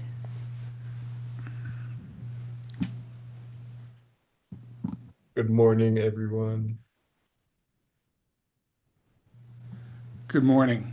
Donna, do you want to start, or Justin? Yeah, Justin, if you'll. I will be sharing my screen. Yeah, Jake can start. He's going to share with the PowerPoint. It's nice to meet everybody. Actually, Justin and Jake, could you briefly tell us who you are? And tell the audience who you are. Justin. Sure. I'm the finance director with the State Bar of California. I've been here for 20 years. And with me today, we have Jake Lewis, who is going to lead off the presentation, and Lawrence Lau. Jake is a principal policy analyst within the Office of Finance, and Lawrence is a senior financial analyst within the Office of Finance. Great. Thank you very much. Go ahead. Okay.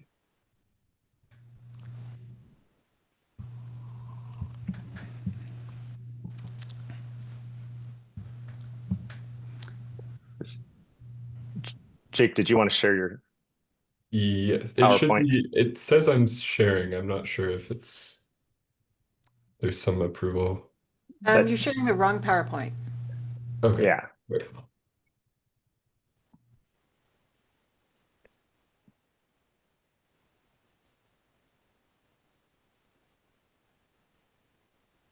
Okay.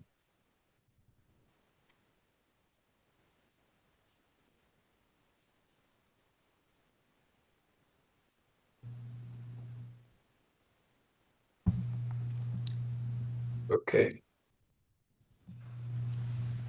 Okay, so today the Office of Finance and the Office of Admissions will be presenting you with an update regarding the admissions fees review. This was in response to discussions with both yourselves and the Board of Trustees in August and September of this year. I will be presenting you with some context, and then I'll pass you to Lawrence for a look at the analysis. If there are any questions or comments, we'll be available to discuss after. In 2023, the board adopted a policy to review State Bar service fees every 3 years. The next full review was set for 2026. The last review was in 2023, effective for 2024. And as you can see in this chart, a break even, meaning that service fees charged by a program covered all expenses, was achieved for some admissions program areas. At our joint meeting in August 2025, however, we identified that despite these adjustments, serious risks persist for the admissions fund. A structural deficit of about 3 million and a projected year-end 2025 fund balance of 3.4 million. In response, the board and CBE asked staff to accelerate a full admissions review in 2025 ahead of the scheduled 2026 review. As a part of our review, we also investigated bar exam expenses. This is your attachment B, to see whether observable trends could replace the CPI we currently use as our benchmark. We examined 2023 to 2025 costs by category, including proctors, meeting space, electricity, and more. What we found was that while total costs rose from 2.8 million in 2023 to 4.6 million in 2025, there is no consistent, reliable trend as year-to-year shifts reflect operational choices and timing rather than costs. Some examples of that are meeting space, Exemplify, and proctors. These expense categories are ultimately too variable to replace CPI, so staff recommends continuing annual CPI adjustments in non-review years. Staff is also pursuing multi-year venue agreements and earlier bookings to reduce exposure to price spikes, which were observed in meeting spaces booked closer to testing days. Now back to the admissions fees review. In the full admissions fees review, staff analyzed revenue and costs for every admissions program in order to align admissions fund revenue with program costs. As you see in your attachment A, which we will be sharing on the screen for discussion shortly, the analysis shows what a status quo CPI only adjustment would do and the subsequential deficit and it also presents the CBE with two paths forward. Option one, which is program by program fee changes to break even in each individual program, and option two, which is staff's recommendation to the CBE and is a fund-wide approach which sets fees more globally, taking into account benefits received by applicants so the admissions fund breaks even overall. To complete the review, staff used projected revenue and projected expenses to determine fee adjustments. Projected revenue growth for 2026 to 2028 is based on an average growth of fee payer counts over the past 4 years, applied to the CPI adjusted fees for each year. Projected expenses are based on two things. The first is the forecasted increases in salary and benefits of admission staff allocated to each program based on percentage of time that they spend on each program. And second is the forecasted costs for external expenses, including things like professional services and equipment. Indirect costs are also allocated based on the proportion of staff allocated to each program. This methodology is the same as previous fee analysis, except for the 3-year forecast, which provides us with more context for future net positions of each program, and it also allows us to address expected future financial situations. So with that, I will thank you for your time, and I'll pass you to Lawrence, the senior financial analyst who, with the help of admissions staff, created the analysis, and he will speak to the fee review, which is your attachment A.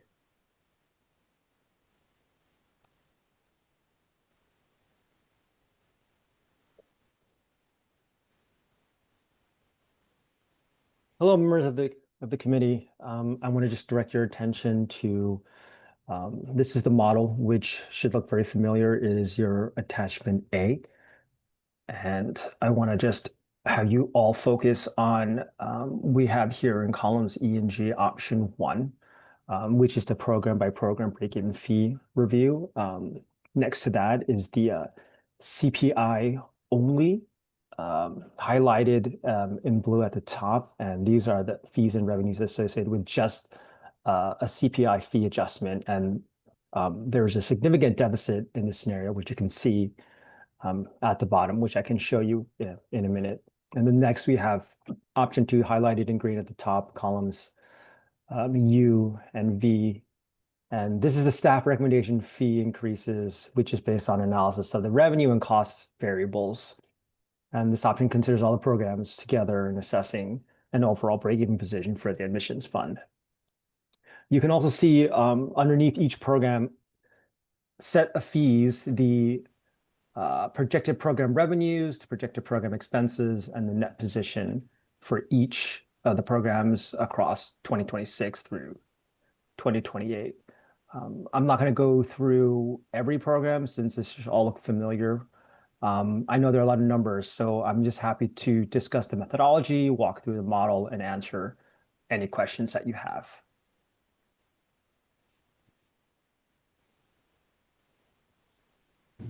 Hi, this is Alan. I have a basic question, and I know I've asked Donna this before.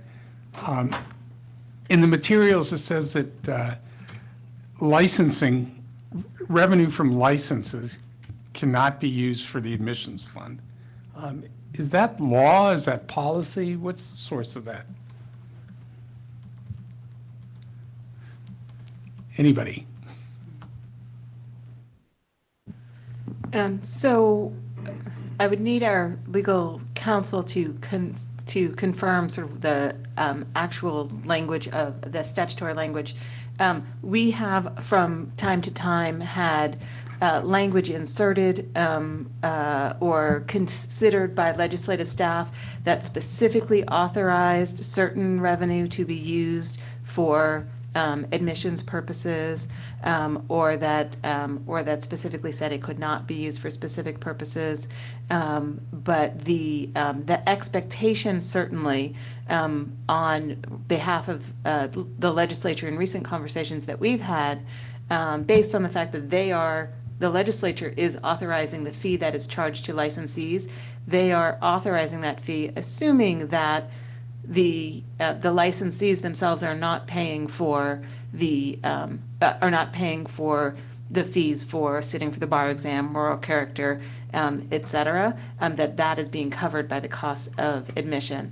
They are expecting that the admissions fees, that the licensing fees are covering discipline costs, client security funds, or all of that. Whether there is a strict prohibition on permanently using licensee fees, like not as a loan, we've used it as a loan in the past, using it as a loan, that I'd have to turn to Jean and see if Jean has an answer to that. And I don't have it at my fingertips, but if you give me a few moments, I can get it Well, for you. okay, but you believe it's statutory? Correct. Okay, that's fine. I'm just wondering if this is something we want to explore, and I'm not asking for any answer right now, but it just seems to me that admissions is a core function of the state bar, and that it's not unreasonable for some amount of licensing fees to support this program. So I'll just make that comment. Michael, you've got your hand up? I think you're muted. Well, thank you, Chair. I just wanted to confirm if I'm interpreting this chart correctly. Would we be able to take a look at the lower pages regarding legal specialization? Certainly. And am I reading this correctly that the current 2025 fee is $359, but the fee under option 2 would increase to $1,650? That is the staff recommendation as of now, correct? Okay. Are other programs seeing such a large increase in the fee? Or is it mainly this program? Because this seems to be a very high percentage fee increase for that program.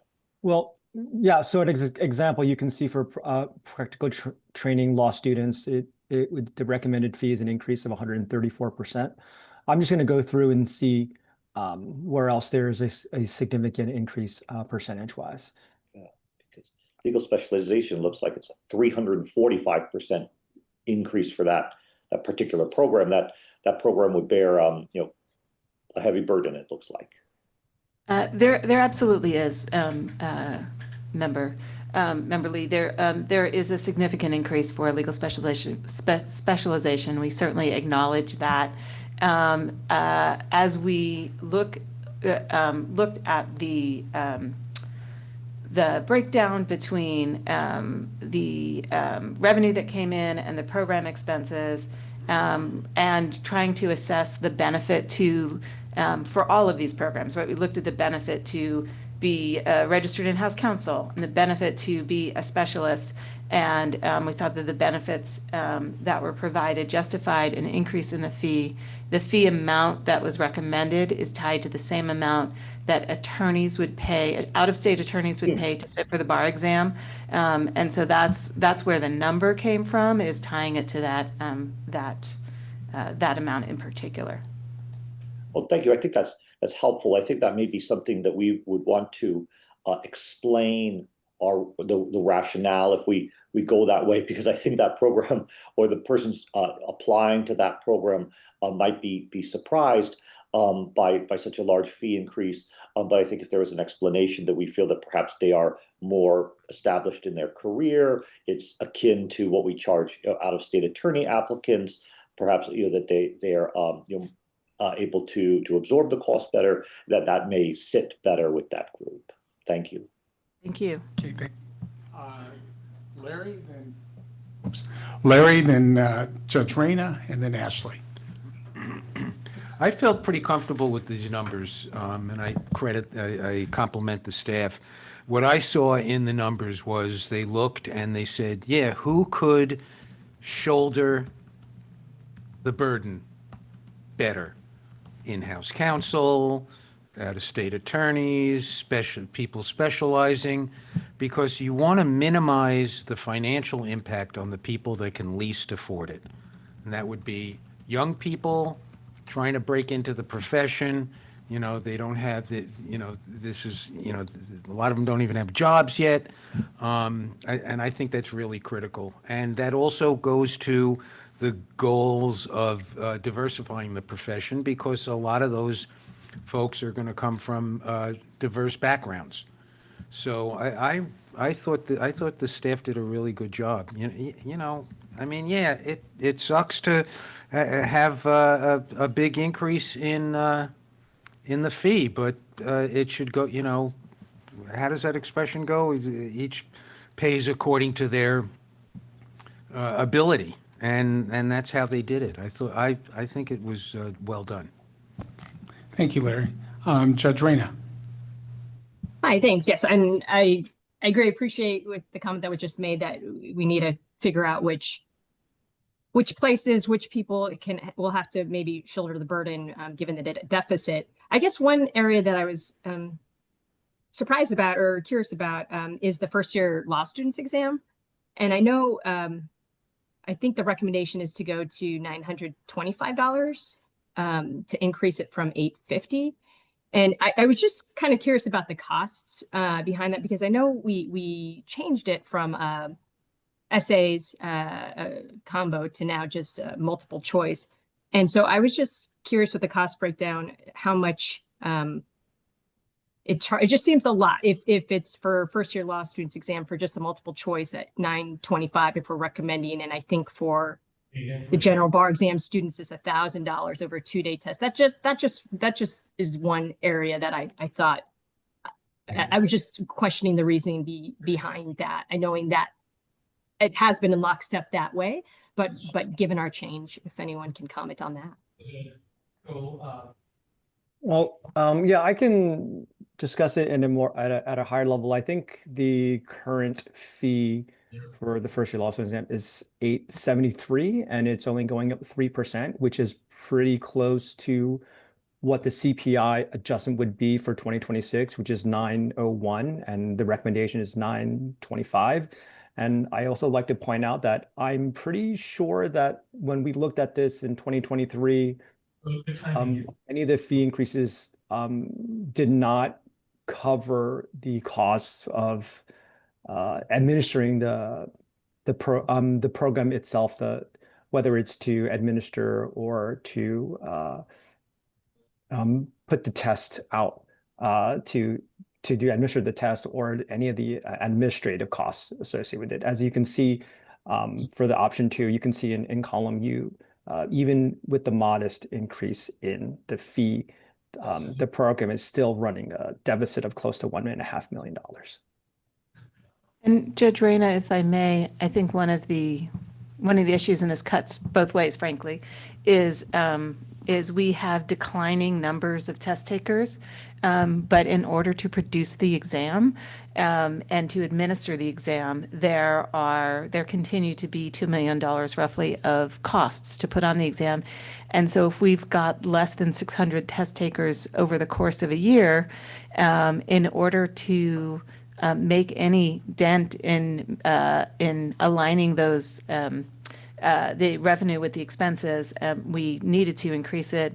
The recommendation, we thought about going as high as the bar exam, but wanted to keep it as close to the CPI as we could, because we know that these are folks who have just completed their first year of law school.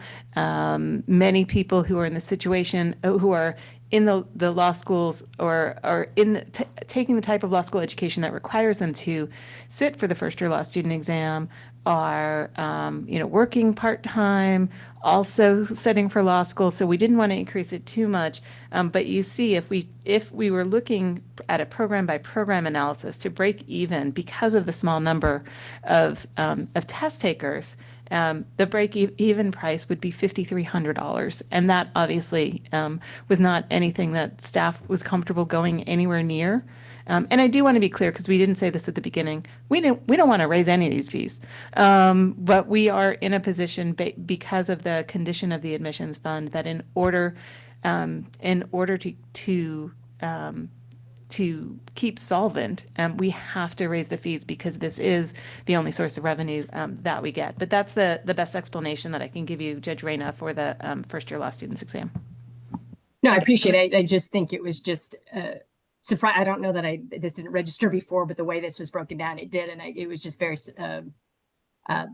surprising or impactful to me that it's almost as much to take the bar exam, register for a law student that it is for the first year law exam. And that just seemed a bit disproportionate. But what I hear you saying is that it's just the small numbers that take it and the cost to administer, and that we have to make up for it somehow. And so that's the reasoning for the recommendation for the increase in the first year law exam. And if I could just point out, I'm just looking now at the item that's posted. I did this on a couple of items, I think. We reversed the late fee A and late fee B, I believe. Nope, actually, I think the late fee A is the $50 fee and late fee B is $250. I think we've reversed those. So I just want to correct that, and we'll correct it as we move this forward to the Finance Committee. It's corrected. And Chair Yokelson, I just wanted to follow up on your earlier question and correct something. So the Business and Professions Code Section 6063 authorizes charging admissions fees. Currently, as set forth in the staff report, no revenue from the State Bar's general fund is provided to support the admissions functions. There is no statutory prohibition on that, but that would have to be a change from the board in setting the budget. And there are, just so everybody is aware, with the fee bill, there are specifically earmarked components of the fee. So certain parts of what attorneys pay are earmarked for certain items and could not be used for the admissions fund. So that is something that finance would have to assess for us as well. But I just wanted to follow up on that. No, thank you. That's very helpful and maybe something we can talk to the board about at some point. And then thank you, Jean. Ashley. One of the things that I was thinking about, and I think it was brought up as well, is that with some of these really large increases, like the legal specializations or some of the other ones, are we worried that it will decrease interest in those programs and lead to an even larger deficit because we don't have enough applicants to even make up what we were making before because it's such an increase? It's not a necessity. People don't need a legal specialization. So do we have any kind of data on that, or have we considered that about how that could affect it, especially with the ones like the legal specialization where it's not a mandate, or even with the first year law students exam where we're already seeing a decrease in test takers? So with the first year law students exam, for those people who attend registered unaccredited schools and a small category, very small category of students who attend CALS or ABA schools, first year law student exam is a requirement. I think the reason we've been seeing the declining numbers is because, among other things, right, some of the registered law schools have closed.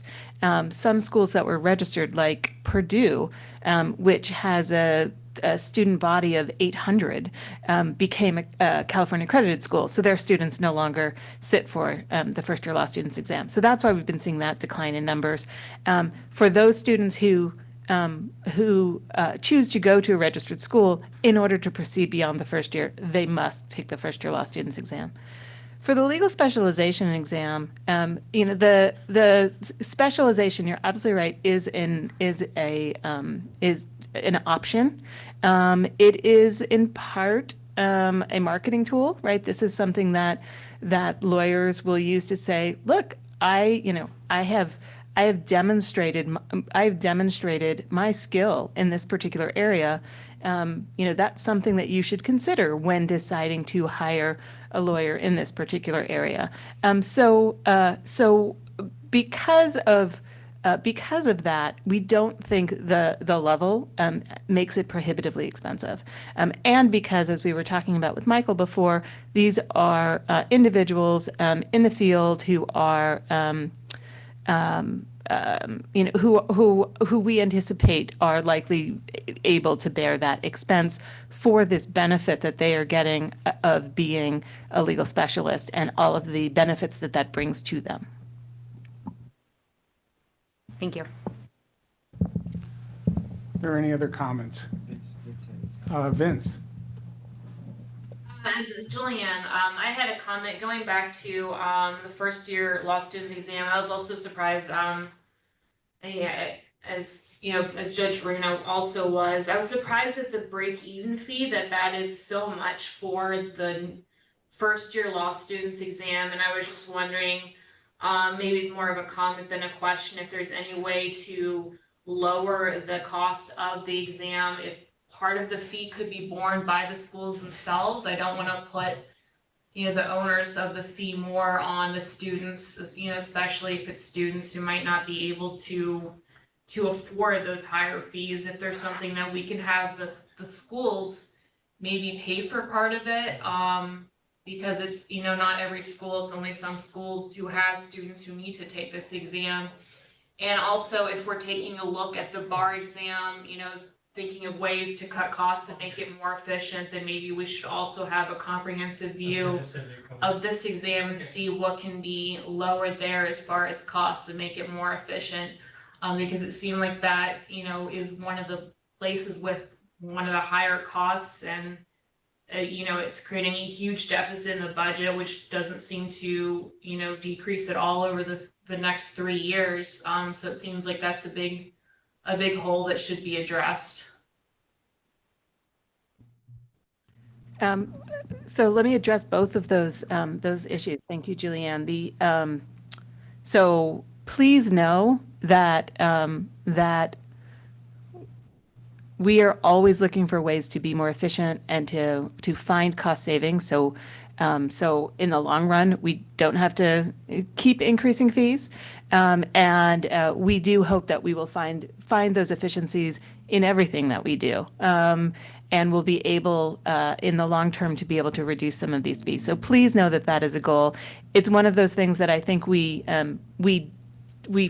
don't say when we introduce items like this, and the assumption is it sort of sends the message that the only way that we think that we should cover these costs is to add fees, and that we're not thinking about or trying to reduce the cost. We are always trying to reduce the cost. So I do want to make that that point very clearly. In response to, can the law schools bear some of these fees?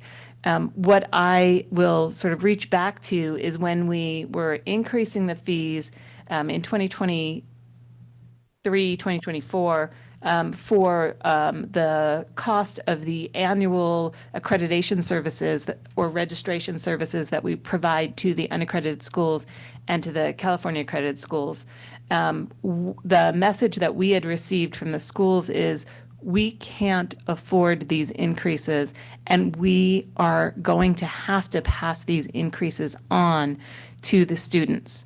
And that drove the methodology that we used to adopt the calculation of that fee, because the schools were saying, hey, you know, we are, you know, much lower cost schools than the ABA approved schools. The only way we can keep our costs low is if we can't absorb these additional fees.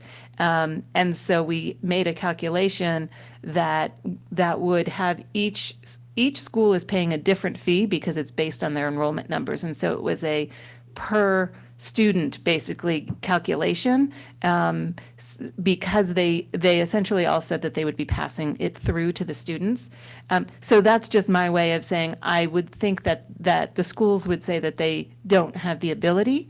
But it's certainly a message that we can send if the committee wants us to say we had to increase these fees by $52, and the committee would like you to consider whether there's any way that you can help the students to absorb this increase. Certainly a message that we could pass on from the committee. Thank you, Donna. I didn't want to imply that the committee doesn't, or the staff doesn't care about costs. I realize that you're also trying to look for more efficiencies. I was just kind of making a point that maybe there's, you know, if we're trying to do more creative things with the bar exam, that might be something to also consider, you know, with the first year law students exam, if there's different things that can be done. And I appreciate your comments. I just wanted to, I guess it's more of a comment than a question, that, you know, I wanted to point out that those costs are so much, and it seems like if it's such a big hole in the budget, you know, that the other categories are kind of having to subsidize basically this first year law students exam, and if there's anything, that can be done, that, that maybe to have schools recognize that this is a huge cost, and it's affecting the entire budget of every category.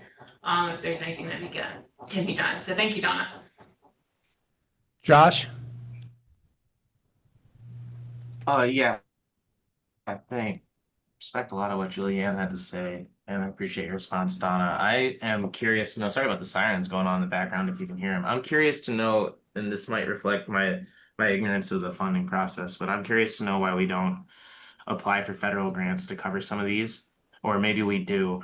My understanding, my tentative understanding is that it's the California Bar's policy not to apply for federal grants, perhaps to remain independent of federal regulations or oversight, but that seems like a good place to go to try to cover some of this before we start passing it on to the already burdened applicants. Donna?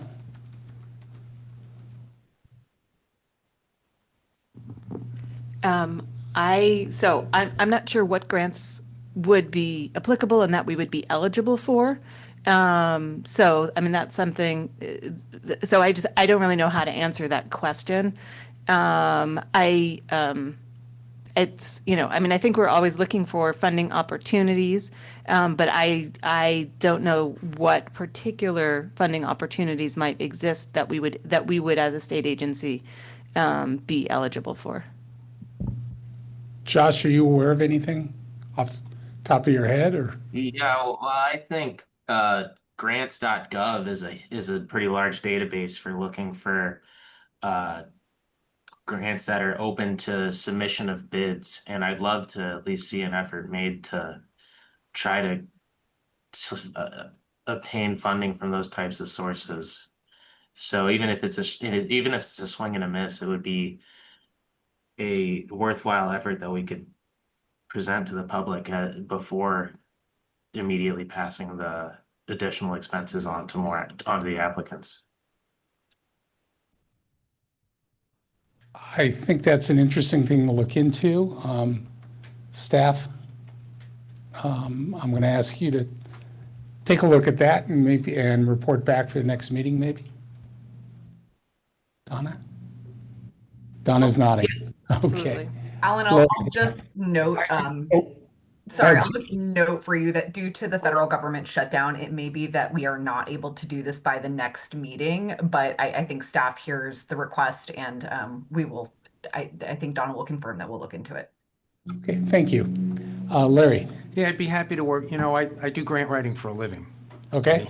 So, and I'm quite familiar with grants.gov and federal, state, and private philanthropy.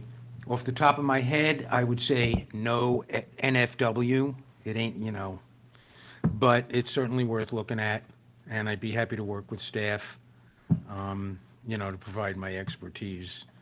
I think you have a better shot with state funding and possibly private philanthropy.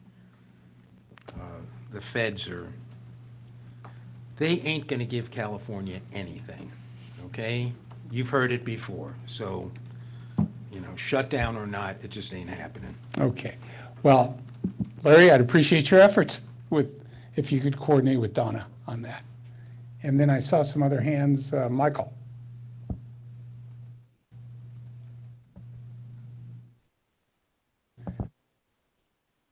I've got the hand lowering, but then I don't have the mute memorized now.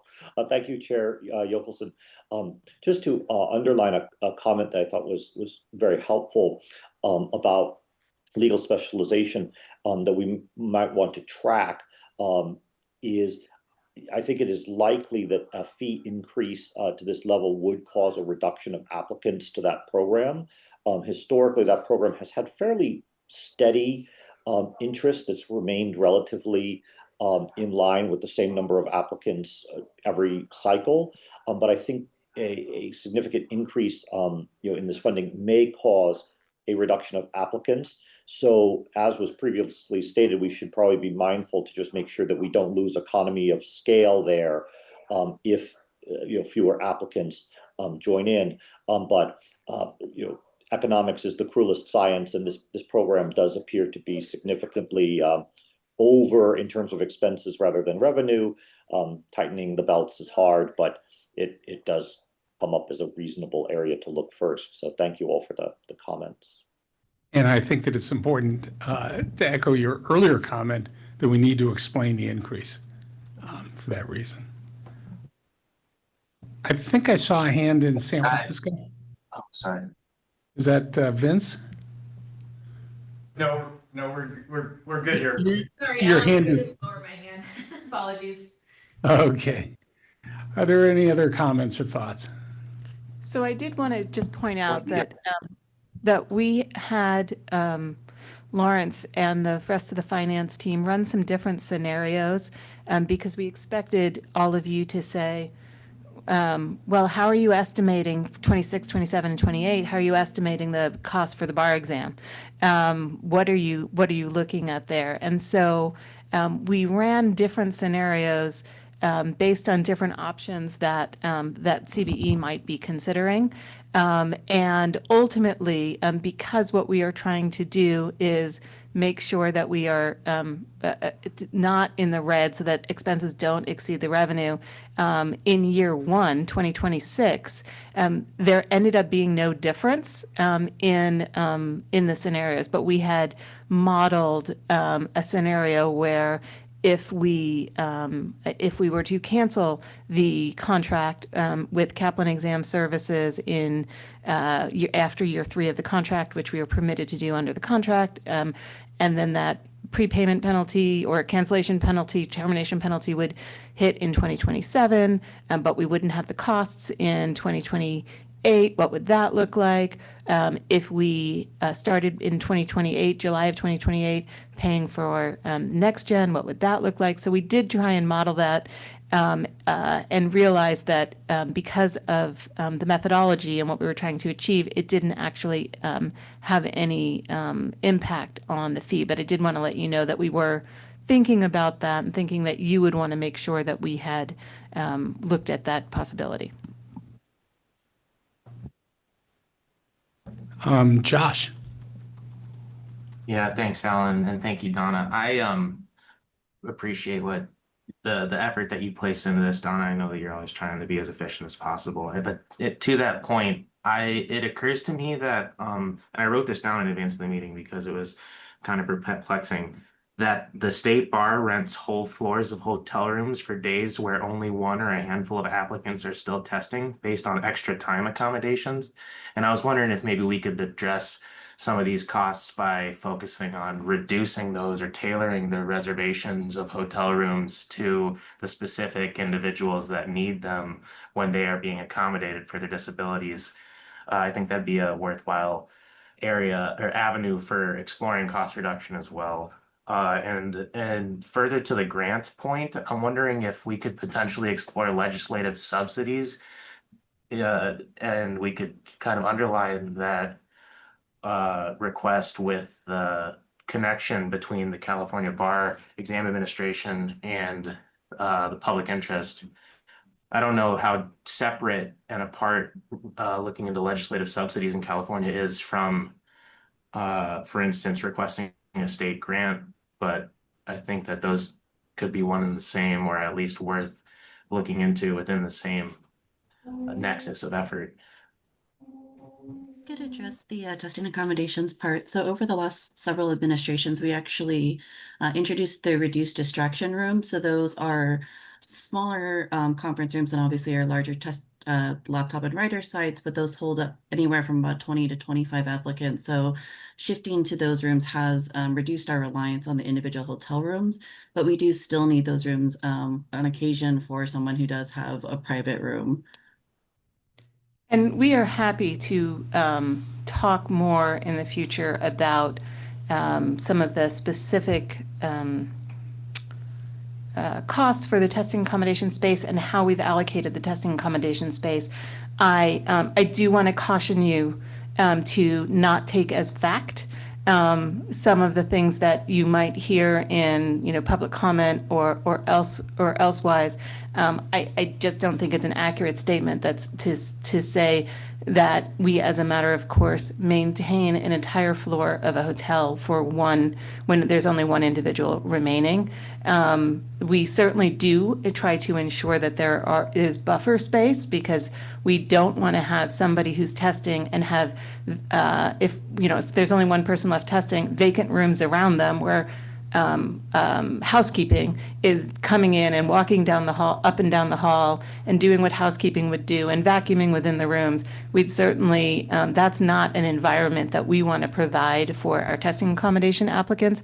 So we definitely have some buffer space. So we might have a section of, a hallway that we continue to operate if we've got somebody there. But I'm happy to sort of bring back a future conversation about how we downsize over the course of the third day and the fourth day, as those private rooms that are those ones that are still used, as those become available after as people start leaving by the third and the fourth day. I know staff will take every measure to ensure efficiencies and to not spend money unnecessarily on these accommodations. Regarding the legislative subsidies, I think that's a really interesting idea. The legislature has such an interest in the state bar. The concern is always with discipline and what happens after people are admitted.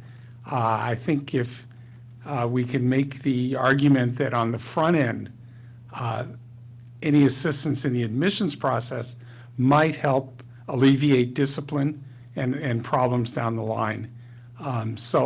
Josh, I like that idea as well, is approaching the legislature for subsidies, bearing in mind that that kind of thing can come with strings. But that's something, and I see Kareem reacting to that. But I think that is an interesting issue to explore as the year goes on, and we will be interacting with the legislature in various capacities. So we will follow up on that. So thank you. Ashley. Do we have an idea of what the total front to back cost is for a law student taking the bar? Like, what's the price for the MPRE and the bar and the moral character and potential for, I mean, obviously the costs for all of these bar prep courses are all different, but kind of a range of what the total looks like to get from start to finish, or not really? Don't forget moral character. Yeah. That was the second. I feel like we had put that together at one point, but I'm not sure that we put bar prep in that, because we can't we don't know how much that's going to be, whether they're going to take bar prep or not. Certainly we can sort of do a rough calculation in terms of, right, we've got the registration fee. I'm looking at the screen as if you all know I'm looking at the screen. So finance people, if you can, using the staff recommendation, just add up the numbers of the registration fee, the first year law student fee, the moral character fee, and the bar exam fee. I think those are the key fees that we charge. Can you repeat that again? So it was the registration fee for students, the general application fee for the bar. Did you say the first year law student exam application? And assume the laptop fee for both the bar exam and the first year, just to add that in. And then moral character, is that right as well? And moral character, the non-attorney fee for moral character. Okay. 3,300, is that right? So 1,000 for the bar exam plus 135 plus student registration of 155, and then the first year is 925, and then the laptop fee of 153, and then $900 of moral character. That's roughly $3,285. And the MPRE is going to be 185 next year, Ashley. Okay, thank you.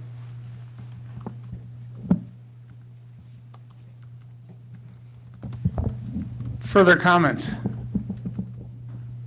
Discussion? All right. Donna, is it appropriate to make a motion at this time? It is. All right. Is there a resolution? There is. Let's see it.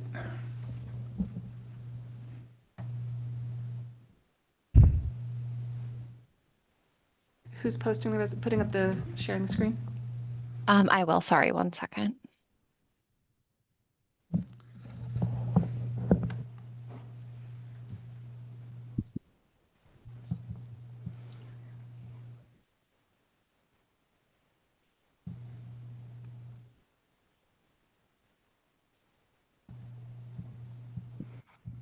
And so the, not going to read it, but the resolution would be adopting option 2, which was the staff recommendation of looking more globally at the admissions fund and ensuring that the admissions fund remains whole without going a program by program approach.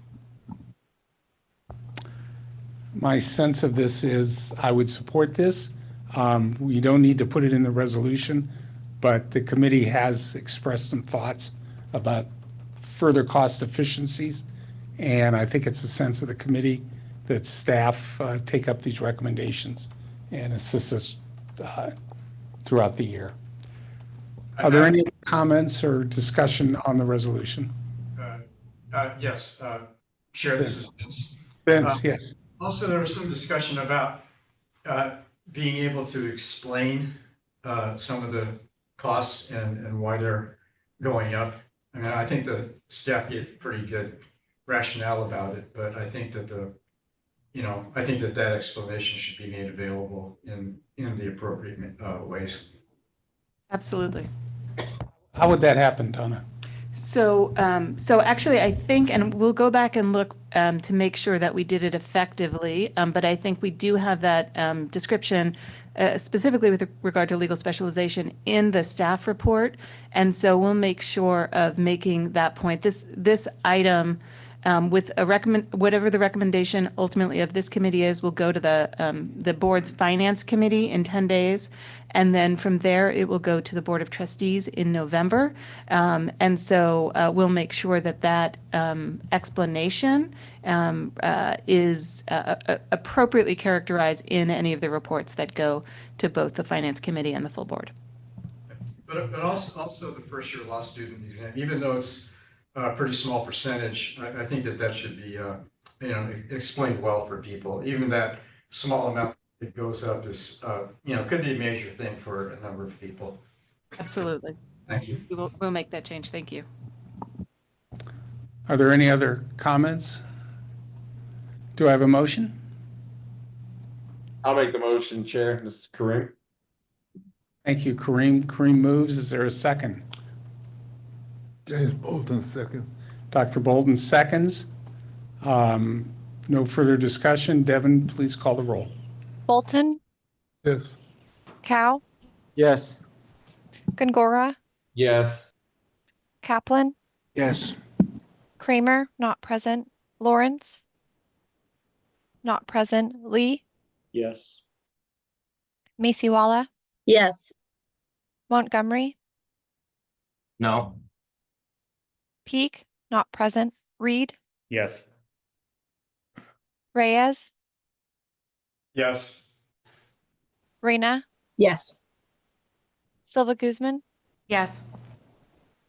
Smith, Yes. Yokelson. Yes. With 12 yeses and 1 no, the motion passes. All right, thank you very much. And I want to thank staff for all the work that's gone into this and all the work that will go. And as Donna just indicated, this now goes to the Board of Trustees for final approval. With that in mind, our next item, we're going to skip around, as I indicated earlier, and go to closed session. So let's. If we want to go to closed session and then also grab lunch before we return, then perhaps a return time of 1 p.m. That's fine. Thank you, Donna. So we are going in the closed session. We'll be back and open at 1 p.m. Thank you, everybody. And committee members, please use the link that I think Devin sent you. Thank you.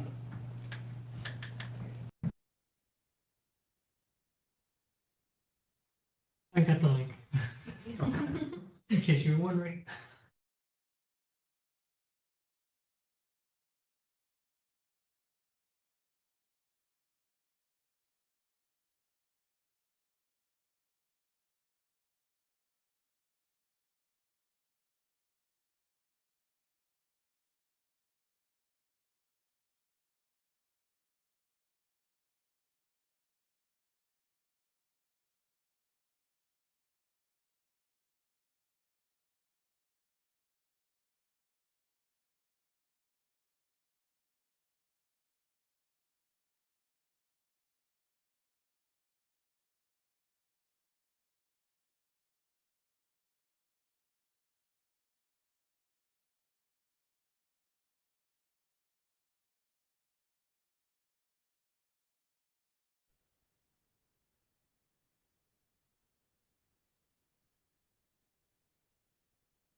All right, thank you very much. Welcome back, everybody. So we're coming back into open session. Before we do that, I want to note that the committee has just returned from closed session, and we do have some reportable action on one item. As the State Bar has previously announced, following the February 2025 bar exam, the State Bar contracted with the Human Resources Research Organization, also known as HUMRO, to conduct, at the direction of the Council, Office of General Counsel, a privileged review of scoring for applicants who did not achieve a passing score on this exam. The State Bar has previously shared the results of that review. HUMRO has also assessed whether the 121 applicants who were granted testing accommodations but did not pass the exam received their accommodations during the exam. The CBE has considered HUMRO's review and conclusions related to testing accommodations, and adopted the following resolution today. Resolved, the Committee of Bar Examiners, having considered relevant information, including the conclusions and information resulting from the privileged review of HUMRO, has determined not to recommend any additional scoring adjustments or remedial measure for applicants who took but did not achieve a passing score on the February 2025 bar examinations, including those applicants who had approved testing accommodations. In approving the resolution, the CBE considered all of the remedies, scoring and non-scoring, that the CBE, the board, and the Supreme Court have approved for all applicants who sat for the February 2025 bar exam, including those with testing accommodations. We remind applicants that if they did not achieve a passing score on the February 2025 bar exam, the board has approved a fee waiver for those applicants for the first bar exam they take in 2025 or 2026. So with that, we are back in open session. Do we need to take roll again? Donna? Do we need to take a roll call? Let's do. take a roll call. Devin, please go ahead and take roll. Holton? Cow? Gongora?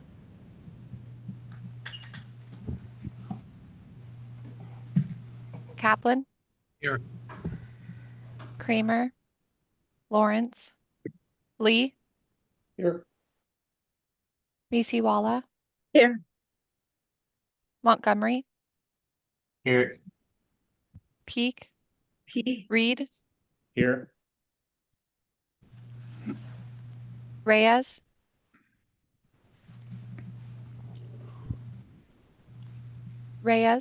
Here. Silva Guzman? Here. Smith? Here. Yochelson, Here. we have a quorum. Thank Just you. for the record, Rain is here too. I'm here. Thanks. Thank you. Thank you. Thank you, Judge. All right, let's go to item 4.1, update discussion and if appropriate, and action if appropriate on the 2028 California bar examinations. Donna? Thank you. Let me share my screen. Let me set this up. See how this works. There we go. I have a very brief presentation just to give you some status updates.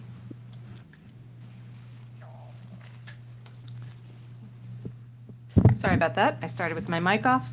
I have a very brief presentation here just to provide some status updates on the 2026 California bar examinations. There should have been an S on that, but really I'm only talking mostly about the upcoming February 2026 examination. So quick by the numbers, the application for the February exam opened as scheduled on October 1. The latest figures that I have for you were as of October 7. There were 787 applications that were received from folks to sit for the exam. And we just thought it would be helpful information for you to see that of those applicants, 200 of them were individuals who were using the fee waiver that was granted for folks who withdrew from or sat for and were unsuccessful on the February 2025 exam. We are at the very beginning of the application window to apply. The period ends on January the 2nd. And for a February exam, we typically expect about 4,500 applicants. Just wanted to give you an update on the test sites. So we have pending for the standard sites. I should have had it pending there, and I didn't. The San Mateo Convention and Event Center, that will be the contract amount is set for approval by the Board of Trustees Contracts Committee. That meeting is coming up very soon. The date is escaping me suddenly, but that will happen next week. At the Contracts Committee, they'll approve we'll ask them for approval of the San Mateo Convention Center. We also have pending for standard test sites, the San Jose Convention Center, and also continuing to look for options in Sacramento. We do not believe that we'll need both of those sites, but we're hoping to secure an additional site either in the Bay Area or Sacramento, and we are continuing to look for those sites. Yes, go ahead. 2 questions. So have we tested the San Jose Convention Center before? I do not believe so. Okay, that sounded like a new one to me. I think that'll be really good if we can get that because it's kind of expanding us down into the bottom of the Bay Area a little bit more. So that's 1 point. And 2, don't we usually host the Sacramento in Roseville? Were they booked? Yes. So we had a surprising we had some surprising difficulty securing sites for this February exam. We could not get the Safe Convention Center or the grounds in Roseville for the Sacramento site. We couldn't get the Pasadena Convention Center or the Los Angeles Convention Center in the greater Los Angeles area. There was a lot of previous bookings throughout the state. And so we've been looking at non-traditional sites. We've been looking at sites that we've used a long time ago in the past, but we are certainly being very cautious about making sure that it'll be a space that will be comfortable for applicants. Our team physically visits all these sites, and they looked at one site recently in the LA area to get us something other than, in addition to the Ontario Convention Center. And there was, when they were at this particular site, there was no air conditioning on, which and there was this sort of hissing noise they kept hearing because the air conditioning wasn't on, they figured it was coming from the lights. And so we felt like that's probably something that when you've got a room of hundreds of people taking the test is going to become problematic. So, right, we're looking very closely at those things. We've looked at military bases in the Sacramento area. We're looking at a place in Stockton right now. So we are continuing to look at places. We've had a conversation with deans across the state, and we asked them for suggestions. So we are continuing to look for sites. So it's not like we're done. I participated with staff. Was it this week? This week. Taking a look at the Galen Center at USC, which I do not believe we've used before. And that was a very promising site. And we need to continue to do some research on that. But that is a potential site which would help, I think, because the Ontario Convention Center really is in the greater Los Angeles area. And having something downtown at the Galen Center would be, I think, important for people who live on this side of town. Excuse me? And yes, and there are like 3 metro stops within walking distance. There are hotels, there's food, there's a lot of services in that area. So we're continuing to look at that. In San Diego, we once again have the Chula Vista Elite Athletic Training Center. For testing accommodation sites, we have in the Bay Area, we have Golden Gate University. We are probably going to use a little bit of space that we still need in the Bay Area at the San Francisco State Bar office. We have a site in Sacramento. They have there's an issue that they're going through right now, so we are looking for backup in case we need it in Sacramento. In the greater LA area, Ontario Convention Center is also has space for testing accommodations. Hotel Faro, which we've used several times in the past, the State Bar office here in Los Angeles, and the Westin LAX. And then we're continuing to look for accommodation, looking for a site for folks with testing accommodations in San Diego. So that's where we are on those sites, and we will keep you updated as we identify more sites. And then just as a quick reminder for the administration of both exams in 2026, February and July, the content is the same, and the way we're going to administer is the same as we did in July 2025, in person at jurisdiction-run test centers, i.e. convention centers, conference centers, arenas, hotels, et cetera, with the provision of hard copy materials, the use of an exam driver where applicants will enter their responses into the system for February. That has been confirmed as ExamSoft. You'll be talking about confirming ExamSoft for July later today. We will be using the multi-state bar exam for the multiple choice, and then the California essays and performance test as we always have. And that is, I believe, one more. And just also a quick notice as it relates to the contents of the exam and what we need to do. And this is just a quick reminder of some statutory notice requirements that were put in place. This Senate Bill 253 by Senator Umberg has been signed by the governor and enacted into law. And it contains some notice requirements for any changes to the bar exam, specifically as related to the 2026 exams, which I just described what the content and the plan will be, that there needs to be 4 months notice for any changes that affect the user experience with the testing software, changes to the medium in which the testing materials are provided. But there is not notice requirements for software updates that are related to security, to make the software compatible, if there's a newly released or updated operating system or a newly released chipset or other hardware that the platform isn't compatible with. Obviously, we don't want to be in a position, and the legislature did not want us to be in a position where, if Microsoft or Apple were to update their operating system, in January, and changes needed to be made to make it compatible with our selected exam software platform. And we obviously wouldn't have 4 months notice. Nobody wanted us to be in the position where we couldn't offer a bar exam. So they made exceptions for those kinds of changes that are needed. Additionally, and this, of course, you all know and impacts our decisions on what the content of the exam will be, The SB 253 also included a requirement for 2 years' notice before transitioning, before any decision might be made to transition to a remote administration, and 18 months' notice if we wanted to change the vendor or creator of the multiple choice questions. That is the end of my presentation.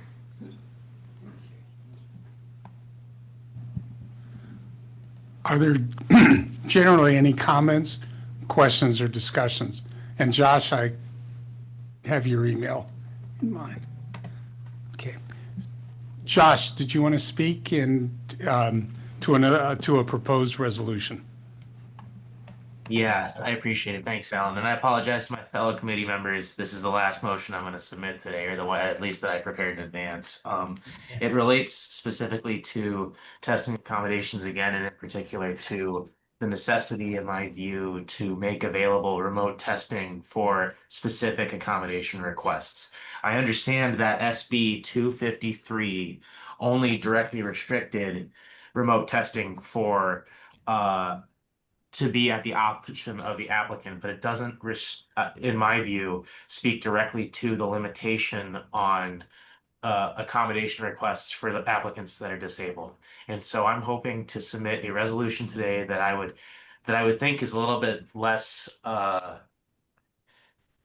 may be a little bit more palatable than the last one that we discussed during closed session, related to the need for, or rather just a mandate to the staff to, and the body to consider applicant requests for testing accommodations for remote testing on a case-by-case basis. I think this is important in part because some applicants are quite literally at risk when they subject themselves to testing environments that where other people are present.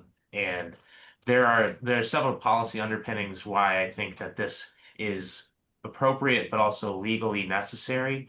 But the primary one is that if we don't do this, I'm concerned that this body and the exam administrations will be running afoul of the ADA and violating federal law. I understand that the biggest impediment to saying yes to this and giving the option to the staff to grant remote testing on an individualized basis for those requesting testing accommodations is that there's NCBE's policies that there should be none.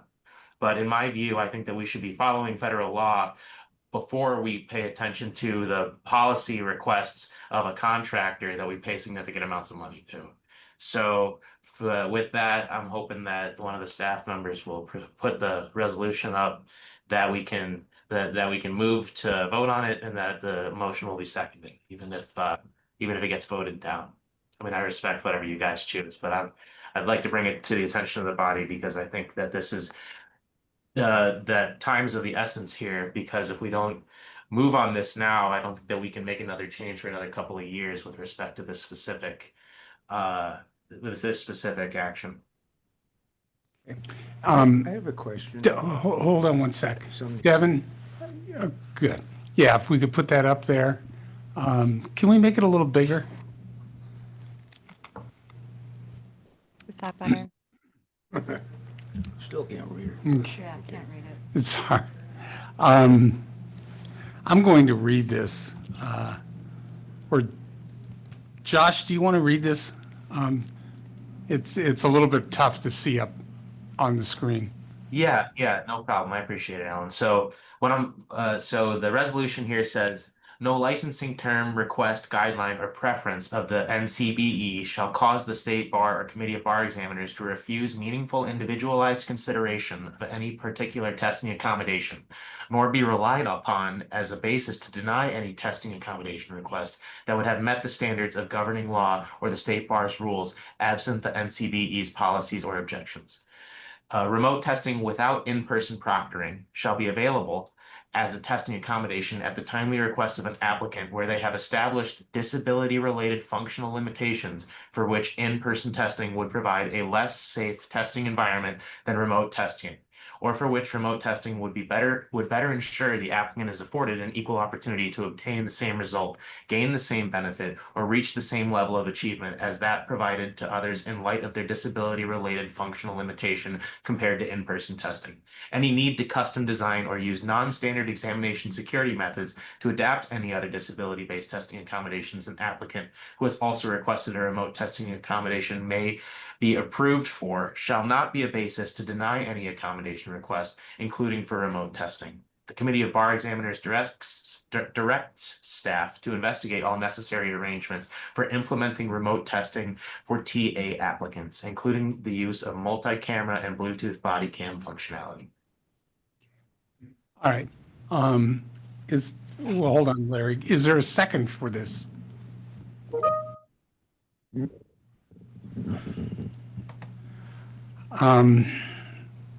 Not seeing a second. Discuss the availability for remote testing right now. Just so I'm clear on how feasible that is at the moment. Who is this, Julia? Julia, I'm sorry. There's several impediments. Right now, I'm just asking, is there a second for the resolution? Maybe there's some room for discussion prior? I have That's questions. fine. Yeah, That's I have fine. questions, but I don't want a second necessarily. All right. At chair's discretion. I know some members have some thoughts on this. So before we get to Ashley, Larry? Yeah, can someone explain what he's talking about the NCBE objecting to, would they object to ADA compliance, or what's that about? No, What's that about? I'll defer to council, but I think National Conference does not allow remote testing. And right now, we are wed to using the National Conference product for the multi-state exam. And I think that's what we're talking about here. Donna? Yeah, they require live in-person proctors for that piece of the exam. So that really doesn't have anything to do with ADA compliance, right? Well, that's debatable. I think Josh, I don't want to put words in your mouth, but I think what Josh is arguing is that that does not comply with ADA, that some people, that a reasonable accommodation for some applicants would require remote testing. Is that what you're arguing, Josh? Yeah, Okay. that's right, Alan. And I think, Ashley, go ahead. I think there's also the distinction between remote proctor or remote exam taking and remote proctoring, right? Because I'm not sure what the distinction is there between someone could have an accommodation to take the test remotely with an in-person proctor, and that difference between someone who can take the exam remotely but with no proctor at all. So is there a distinction there between what would be considered, cannot be considered, anything around that? I don't know. And I'm framing this towards you, but it can be anybody. Yeah, I'm not sure, Jean, if you wanted to chime in there or if you wanted me to respond. We can tag team a bit, I think. I want to make clear that the suggestion that the State Bar is not Title II compliant is one that I would disagree with. And the committee has robust policies for ensuring that those who seek accommodations, that those requests are evaluated on an individualized basis. And we do, the staff and our experts review what the request is and how that relates to an applicant's functional limitations to ensure that the applicant receives equal access to our programs like the bar exam. Ashley, in terms of, I just want to make sure I understand your question. You're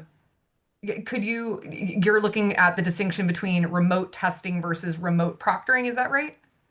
Right, exactly.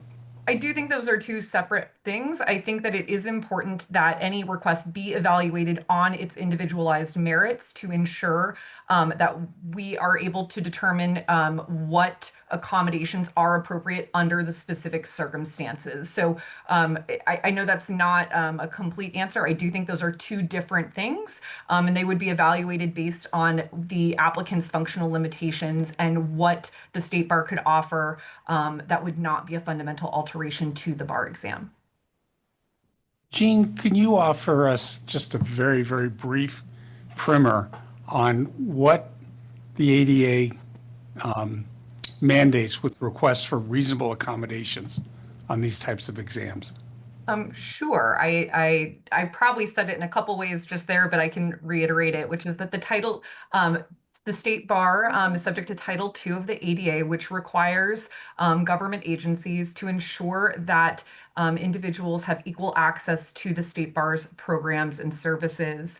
And as part of that, we are required to make reasonable modifications to our policies and procedures to ensure equal access. So in the context of the bar exam, that means providing accommodations that allow applicants equal access to the bar exam. So that is what the committee's testing accommodations, policies and procedures and rules do. Applicants submit their applications and supporting materials to the state bar, which are evaluated on an individual basis to determine what reasonable accommodations are made for each individualized applicant. Okay. Julianne, you had a question? I cut you off before. No, I just wanted to see what the current, I think it's an answer just about the current availability about remote testing and proctoring. Donna, you want to take that? Certainly. So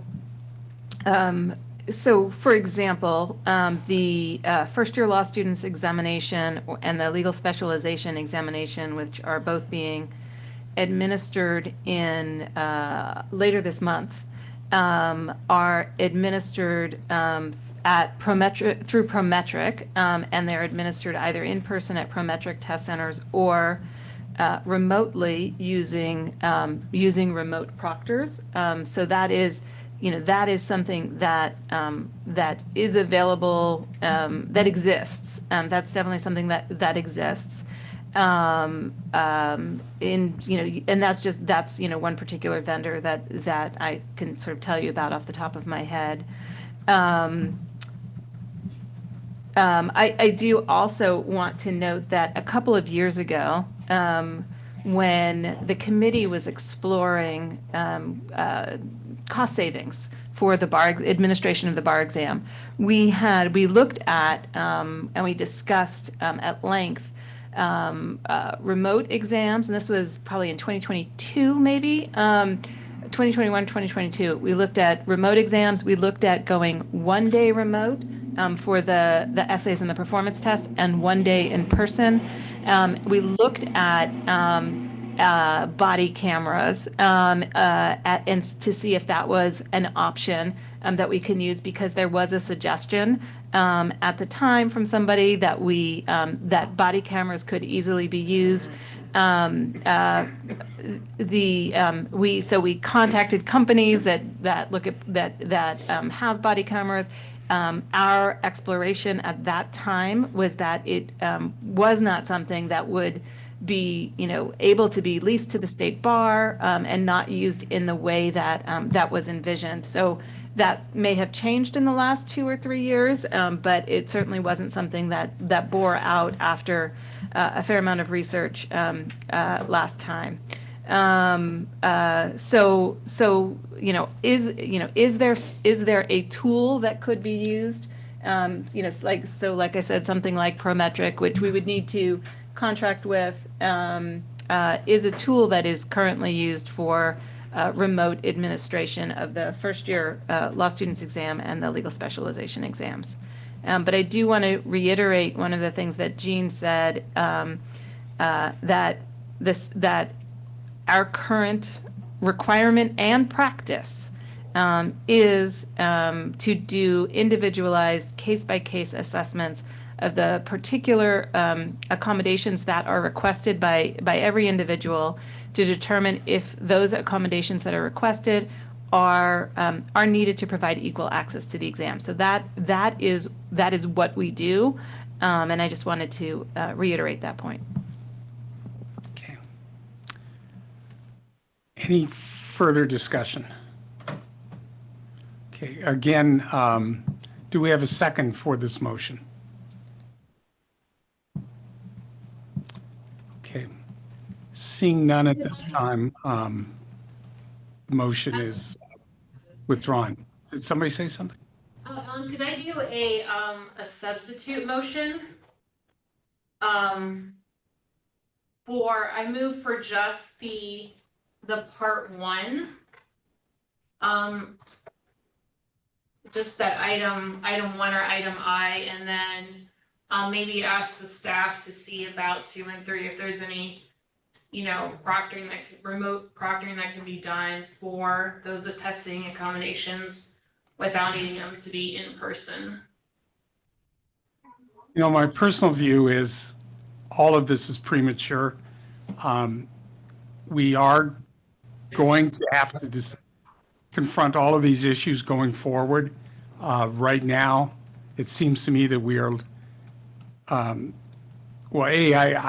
echo Jean's comments that we are handling these issues appropriately under the ADA, but we are going to have to deal with all these issues going down the line.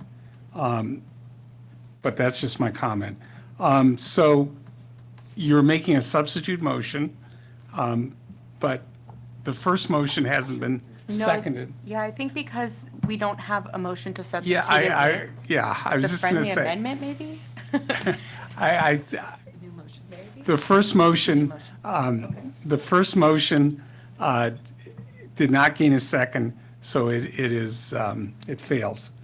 Now, Julianne, did you want to make a new motion? And apologies for mixing everything up. No, I get it. My motion would just be for Article I from Josh's proposed motion. All right. The only thing I would add before you have a second is we are agendized only for 2026, so this would have to be limited to 2026. Got it. Is there a second? Second. Okay, Josh is seconded. Yeah. No, yeah, I'll read it.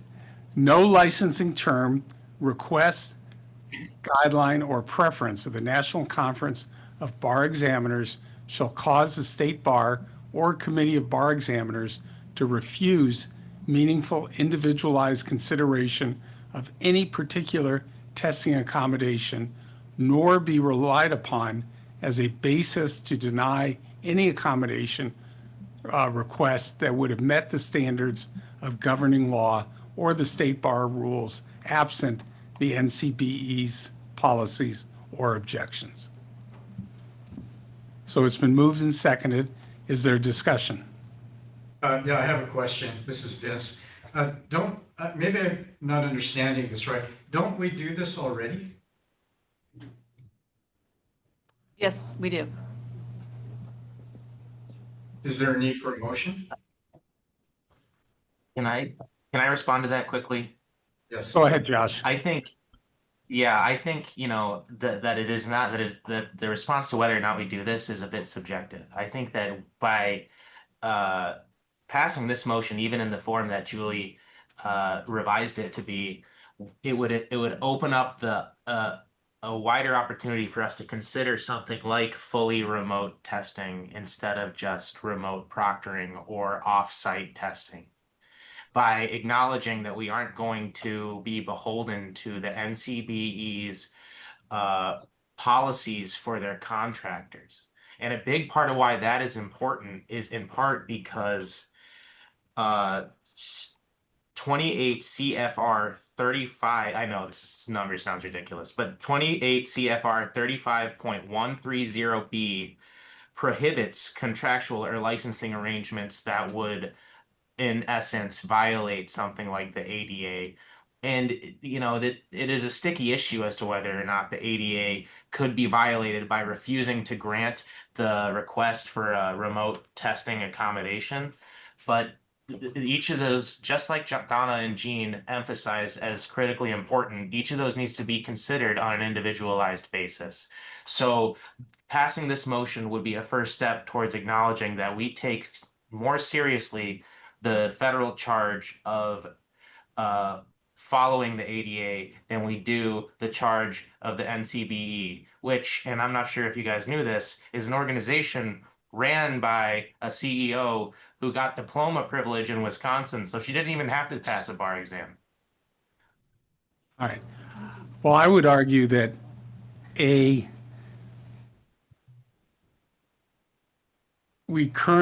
current processes do satisfy ADA, and that what we're talking about here are hypothetical situations. And I would simply say that if an applicant seeks this, they can certainly apply for this, and it'll be considered on an individual basis. Now, Jean, you look like you One have- other thing I just wanted to mention for the committee's consideration is the phrase that says nor be relied upon as a basis to deny any testing accommodation request. Just so that the committee understands this, if the NCBE refused to allow that applicant to take the exam because it did not meet their security requirements, that would essentially mean that that applicant did not have a test to take, because we are unable to offer different tests to different groups or different people. And so I just want to make that clear as well. That is an important point, that statutorily we are prohibited from offering different bar exams. And Ashley? Yeah, so I think that lends to my question, or my next question, which is procedurally, how would that be accomplished? Can the NCBE just not give us alternative multiple choices or something that they're okay with giving to a non-remotely proctored test taker? Because we don't, or at least right now, I don't think we have a bank of just outside random multiple choice questions that we can give, right? Those aren't ones that we can just do. Correct, nor could we statutorily, because that would be a different exam than everybody else was taking. I think, Ashley, this is why it's very difficult to discuss this in the macro as opposed to what the ADA requires, which is the individualized review of each case. Because when we are faced with the facts of an individual's particular circumstances and their particular functional limitations, there are opportunities to evaluate what kinds of accommodations do not fundamentally alter the exam, do not implicate test security in a way that's unacceptable to the testing body, and do not create an undue burden. And so I think it is difficult in some ways, and I think you're getting right at it with the discussion broadly is sort of difficult to have, because it really does come down to the individualized assessment for each applicant. Are there any other points of discussion? Yeah, I have one more comment. I like the spirit of kind of doing something like this to sort of preempt any problem, but what are the consequences? I think Jean's alluding to it if we do pass this. I don't think we can say. I think we're going into uncharted territory, and answering a question that needs to be answered on an individual basis. I don't know. Okay. I think to me, I hope it you don't mind if I feels chime like- in just really quickly. Go ahead, Josh. Oh, go ahead. Yeah, just Josh. really quickly to respond to Vince's good question. I think that Alan is 100% right that it is a prediction, but this resolution would put the onus on the NCBE to stop violating the ADA rather than us. And so that's a big part of the reason why I would like to see this motion passed, because I want to do right by our applicants, and that's our primary responsibility, not to satisfy a contractor or to take the liability away from the contractor and bear it ourselves. But that is, well, all right. Ashley? So, yeah, and I think I think the problem I'm having with it, because I also like the spirit of the movement, but the issue I'm having is that we don't quantify that we are going to consider or codify anything that we're going to consider as an accommodation. We don't have a list of these are the rote accommodations that we give on all of these different types of situations. You know, like I've been on the testing accommodation subcommittee, so we don't get given a list and we have to apply these ones. It's all individualized. It's all based on the applicant. And so I would worry that if we adopt one for one specific accommodation that could be granted to some hypothetical future applicant, that we then run a slippery slope that then we have to make a list of every accommodation or that we would consider and not consider, and we bind ourselves to a limitation and end up kind of hamstringing ourselves on what we can and can't grant, because now it's listed. There's remote testing and there's extra time, but there's not any of these other things because they're not listed. And so that's what I would worry about, is that it's too limiting for how the function of the individualized assessment should work. And maybe that's a misunderstanding on my end, but that's how it seemed like to me. Okay. Alan, can I comment? Yes, Michael. I want to echo the same points that Ashley just made. I think the really excellent points is that we don't want to restrict ourselves because of the fact that typically on the test accommodation subcommittee, the majority, if not, almost all of the CBE members are very thoughtful and considerate about always erring to make sure that what the test applicants are requesting with appropriate documentation, we always are thoughtful and well-minded about making sure that we want to make sure that it's a level playing field. And then, that's our job. And I think that restricting ourselves to a set of rules for a theoretical is something that may actually do the complete opposite. So I want to second your points, Ashley. Thank you for bringing that up. Okay. If there's no other comments, Devin, could you call the roll on the motion? Bolton, No. Cow, No. Gongora, not present. Kaplan, No. Kramer, not present. Lawrence, not present. Lee, No. Macy-Walla, No. Montgomery, Yes.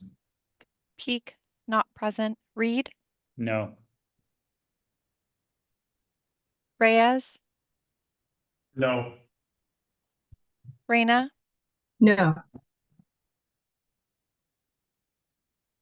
Silva Guzman, No. Smith, Yes. Yokelson. No. With 2 yeses and 10 nos, the motion fails. Thank you. So moving on. Item 4.2, discussion and if appropriate on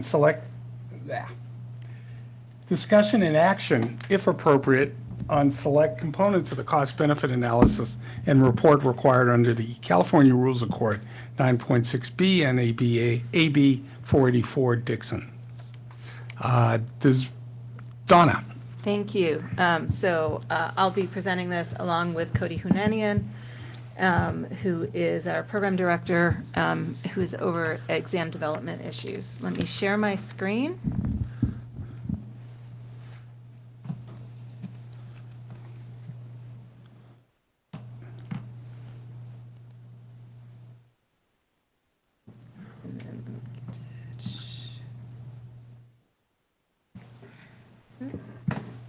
All right. There we go. we go. So, so this is an opportunity for us to have a conversation about future bar exam options. The purpose of today is a conversation. And this is a ridiculous slide, and I know that. But I really debated doing a deck at all because I don't want this to be talking heads. I want this to be a conversation. And so Cody and I decided nonetheless to go ahead and do a slide deck, but please interrupt us as we're talking. We will try and leave room for as much conversation as is appropriate and needed, because this really is your opportunity to start talking about the different bar exam options, or to continue the discussion that we started in August. And to give us direction on what you need from us. Just a little backdrop here. As you all are well aware, we were on a path to the development of a new California bar exam. This came from a recommendation from the Blue Ribbon Commission on the future of the California bar exam. This was a joint state bar and Supreme Court Blue Ribbon Commission. That recommendation was submitted to the court in June or July of 2023, and it was adopted by the court actually on October 10th, 2024, so a year ago today. And so that was a recommendation that we develop a California-specific bar exam and that we not adopt NCBE's next-gen UBE. So a lot of things have happened since then, certainly since the May 2023 adoption of the Blue Ribbon Commission's recommendations by the Board of Trustees, and even since the October 10, 2024 direction from the Supreme Court. And a lot of the things that happen can be encompassed in the words February 2025 bar exam. And as everyone knows, there were a series of challenges that were faced during the February 2025 bar exam. Challenges and criticisms about both the administration of the exam as well as the content of the exam, because that was our first departure from the multi-state bar exam, and instead of that, using questions that were developed specifically for California to deliver.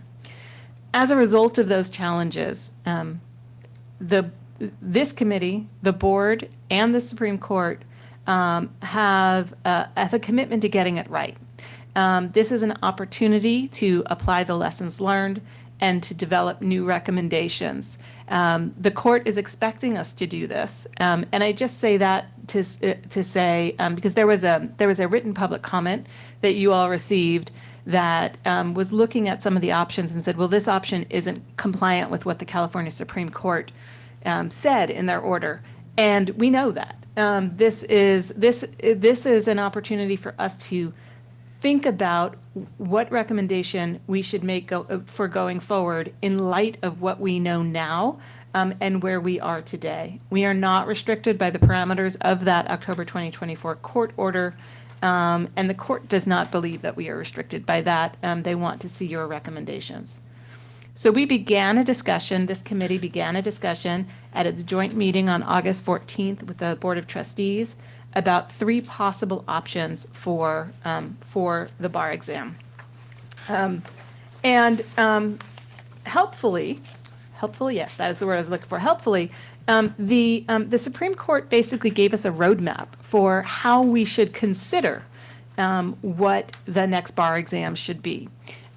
They said in the new Rule of Court 9.6b, which was just adopted by the court on September 25th, so just a few weeks ago, and you all looked at these rules and made recommendations to the court about these rules, but they said, in proposing changes to the bar exam that require substantial modification to the training or preparation required for passage, or that substantially modify the method by which the exam is administered, the CBE must conduct a cost-benefit analysis. So this cost benefit analysis really does set the roadmap for what it is that we need to consider, you need to consider in order to come to your recommendation. So on this slide, I've got the elements of the cost benefit analysis that we talked to in the staff report that was attached to the agenda for today. And those are 3 elements of the cost benefit analysis. In the next slide, I'm going to detail the other elements of the cost benefit analysis so you can see what those are. But specifically today, the staff report includes a discussion of the tangible and intangible benefits for the state bar, as well as for examinees, of existing practices compared to proposed changes. Well, sort of, we do that. We're not really looking at existing practices because existing practices can't continue, and we'll get to that in just a second. But we're looking at the 3 different options and looking at the tangible and intangible benefits to the state bar and the examinee for each of these options. The court asked us in this cost-benefit analysis to consider any other alternative existing products or services that are feasible to accomplish the same goals and objectives, and to consider whether any new technological requirements to implement the proposed changes would place undue financial burden on examinees. You'll note in the staff report, I did refer to, these are truncated, if you will, requirements here, because you'll see some of these repeated on the next slide, because we broke them apart to present to you today sort of what was manageable to move forward for discussion right now, and the other elements will be coming forward in the future. So other elements that we need to consider as part of this cost benefit analysis is the direct and indirect cost for the state bar as well as the examinees of the 3 options that we are looking at. Again, this feels like a repeat, but it has a specific tail on it. If there are alternative existing products or services that accomplish the same goals and objectives and do so at a comparable or lower cost. That was the tail that is on this one. And whether any new fees, not just the new technology that was referenced in the last slide, but any new fees to implement the proposed changes would place an undue burden on examinees. Additionally, the cost-benefit analysis is required to include the estimated number of staff necessary to implement the proposed changes, the estimated time frame required to competently implement the proposed changes, and whether the proposed changes have previously demonstrated their efficacy under similar testing conditions. I would point out that these that the requirement to conduct this cost-benefit analysis starts with it asks us to consider all of these elements if relevant. And I point that out, and I'm going to scroll back here to this second bullet. Any other alternative existing products or services that are feasible to accomplish the same goals or objectives. As we tried to put a chart together for you all as part of this this staff report, you'll see that's attachment C, or attachment B, I'm sorry. What we realized is there really aren't alternative or existing products out there that we can be looking to. This bullet, in my mind, speaks more to if we were going to change, for example, the vendor who is the vendor of the software platform, right? That's something where there might be an alternative or existing product or service that's feasible to accomplish the same goals as this, particular piece of software. It doesn't quite fit in this context, ultimately, is what we looked at. But I think we nonetheless detail in attachment B what the goals are, the goals and objectives that each of the options could accomplish. And so we think it's important to go through it for that reason. And then finally, what I didn't say here on the bottom of this slide is, in addition to the cost-benefit analysis that's required by the rule of court, Assembly Bill 484 by Assemblywoman Dixon has been enacted into law, and that specifically requires that we explore whether adopting the next gen UBE would be more efficient to administer and lower the cost to the state bar and to examinees. In our mind, this fits in very nicely with the cost-benefit analysis that we are doing, and so this will be part of the report ultimately that is presented to you for consideration. So let me quickly highlight, and then we'll go into each one of these one at a time. These were this slide represents the 3 options that we had presented at the August 14 joint meeting for consideration and discussion by the Committee of Bar Examiners and the board. Option 1, which we're calling the new exam, this is the road that we had been pursuing. This is the road that we were on, where we would develop a brand new exam. This is what the exam that was set forth, and we'll talk about this again in more detail in just a moment, by the Supreme Court in the order that they issued a year ago today. And then because that is a multi-year development effort, we would envision using the Kaplan-developed multiple choice questions as a bridge to get us from July 2028 until the new exam is ready. I'm just curious here. I thought I had another slide here. The option 2 is the next gen, NCB's next gen UBE, which we would be able to deploy in July 2028. And option 3 is what we're calling the streamline exam. And this is based on what Nevada has chosen to do. In lieu of adopting next gen UBE, Nevada, as we had talked about, is doing its own exam, which would be, for them, comprised of 100 multiple choice questions, which people can start taking after a year and a half in law school. And then subsequently, after graduation from law school, 3 performance tests. And that has if we were to adopt something like that, we have the potential to launch that in July of 2028. Before I move on to the next slide, the one slide that I thought I had was just a reminder to everybody. Status quo is not an option. As February 2028 is the last time that the multi-state bar exam, the MBE, will be offered as a standalone product. So something different must be done by July 2028.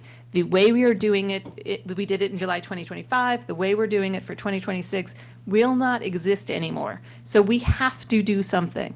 And based on the notice requirements that we have in existing statute, as well as with what was enacted by SB 253, in order to launch something different, which we must do on July 2028, we have to give notice publicly on July 2026.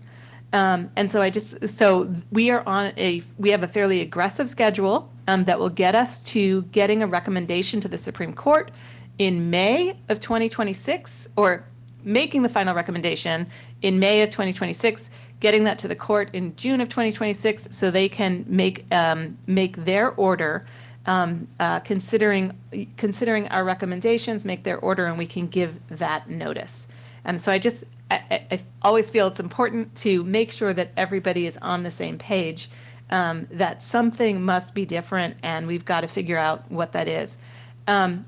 One of the other things that we were not going to be talking about much today, but we need to consider for the future, is that recommendation that we give to the court is not only option 1, option 2, option 3, but it's what does that look like, right? So if, for example, it were option 3, and we wanted to follow that Nevada model and do multiple choice and performance tests, how many multiple choice? How many performance tests? What are the subjects we're going to test? Are we going with the 12 subjects that the Supreme Court thought that we should when they gave us the order for our new exam development effort, or something less than that, right? So there are components beyond the sort of higher level, what is the option that we will get to in the future.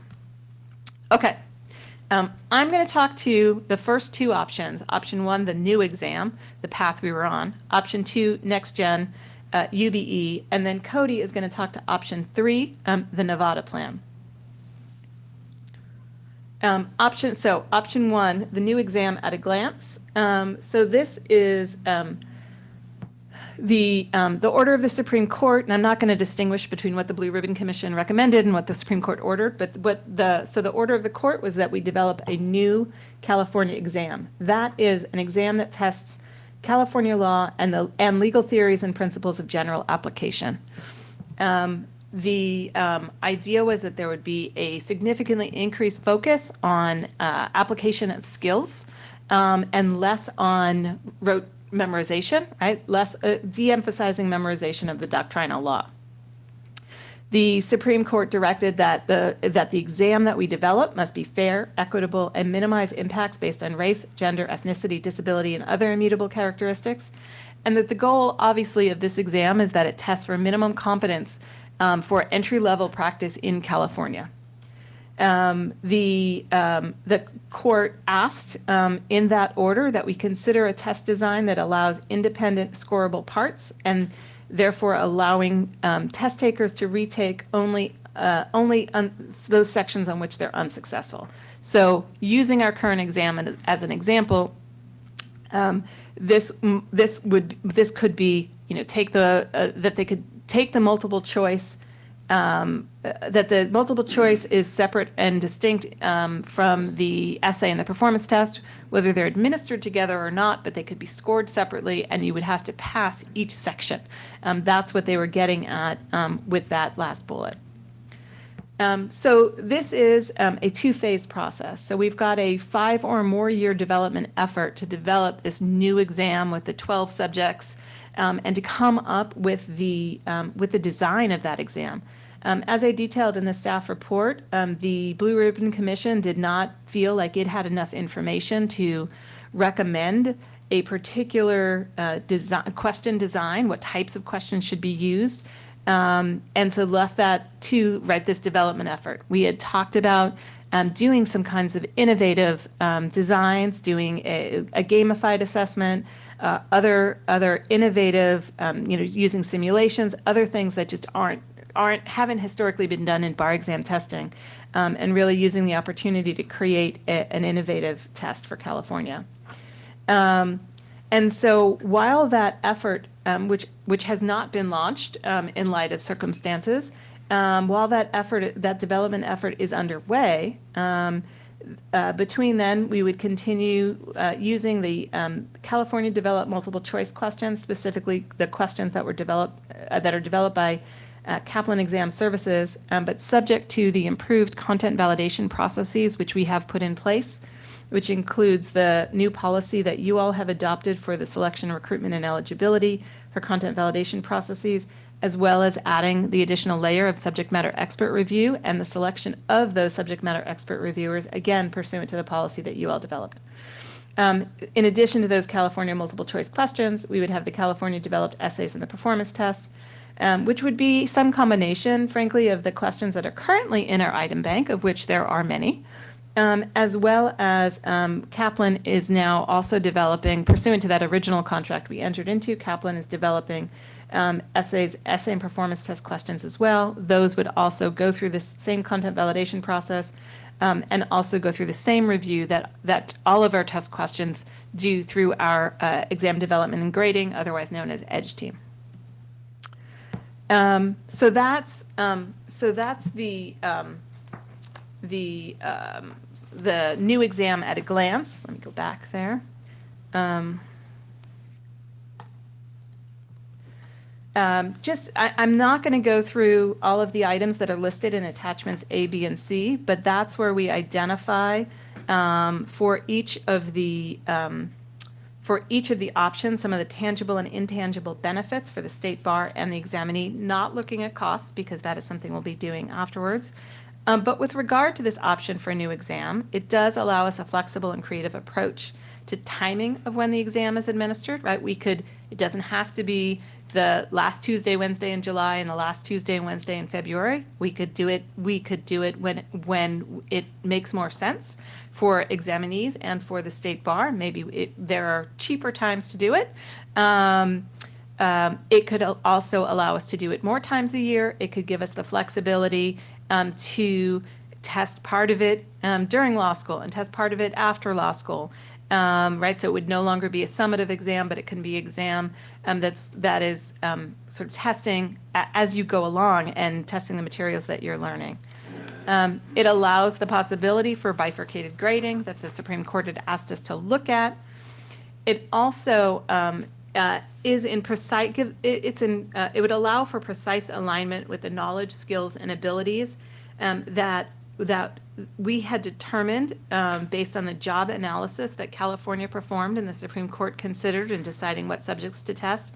It would allow for precise assignment with those knowledge and skills and abilities to make sure that we are testing those subjects that are most critically and frequently needed for entry-level attorneys and those skills which are most likely to demonstrate minimum competence. It would allow for innovative test design. So those are some of the tangible and intangible benefits. Just so you know, we had originally planned on breaking the tangible and intangible benefits apart in this chart, and I was having difficulty identifying which ones were tangible and which ones were intangible, which is why we continued to lump them together. We also identified some of the goals and objectives that this particular option would allow, would support, and that's the ability to administer the exam using formats that are different. That the ability to administer the exam using formats that are different from the current exam can improve accessibility for examinees. We could, if the technology allows us to, we could administer the exam remotely. We could administer the exam at different times or in small test centers that are closer to applicants' homes and therefore easier and cheaper for them to access. It gives us the ability to appropriately evaluate entry-level practice readiness for California, and sort of other goals and objectives that are set forth in the attachment. Before I move on to option 2, I want to open this up for some discussion about option 1 and see if you've got questions or just want to engage in conversation with one another about this. That's a lot of information. Chris has his hand up. And I saw it. And Chris, go ahead. Hi, thank you. And thanks, Donna, for that background on all the options. So it strikes me that the likely long-term solution is kind of a mix of all three of those. I really like the flexibility that having our own exam, so some hybrid between our own exam and the Nevada plan would give us. But I'm also very skeptical that we'd be able to achieve that in any kind of positive way by July of 28 when we need to. And so, I would submit to the group's discussion that maybe we think about doing next gen while we parallel track this, right? So we do next gen. That's a relatively straightforward solution for now. It achieves a lot of the a lot of the features of next gen as promoted by the national conference suggest that they're trying to achieve the same things that we are trying to achieve in our own exam. So perhaps we adopt that now for the foreseeable future while we're also working on a parallel track of continuing to develop our own exam. And perhaps in the interim, we determine that next gen actually satisfies a lot of our requirements or partially at least, and then we add that, a California component or something like that. But it just seems to me that we're maybe biting off more than we can chew by trying to do our own entirely new exam by the deadline that we've been effectively given by the National Conference of Bar Examiners.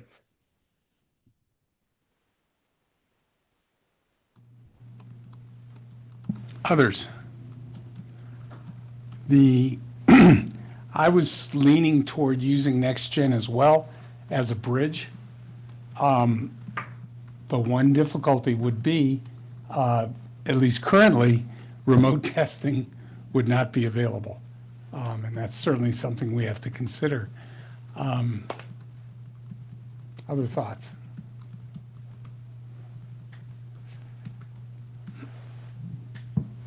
One thing I would just add that we want to be thoughtful about is whatever, if we're looking at a next gen as a bridge to a California development effort, I would want us to commit for the purposes of the applicants and the law schools is that there would be some minimum amount of time, say 5 years. I don't know what the best number is, but some commitment that, for a minimum of 5 years, we'd be using NextGen under that recommendation before switching to something else, because law schools may be altering their curriculum in response to our notice, right? That's part of why we're supposed to give notice. They may be altering their curriculum. Students will be altering what they're studying and the way they're studying for the exam. And so I would just caution that we give a commitment of a minimum amount of time that in my mind would need to be more than 2 years. In my mind, I'm thinking 5 years that we would be going with, again, under what Chris is proposing. or putting out there for conversation, 5 years, for next gen before transitioning to a new exam, if that is what we decide to do.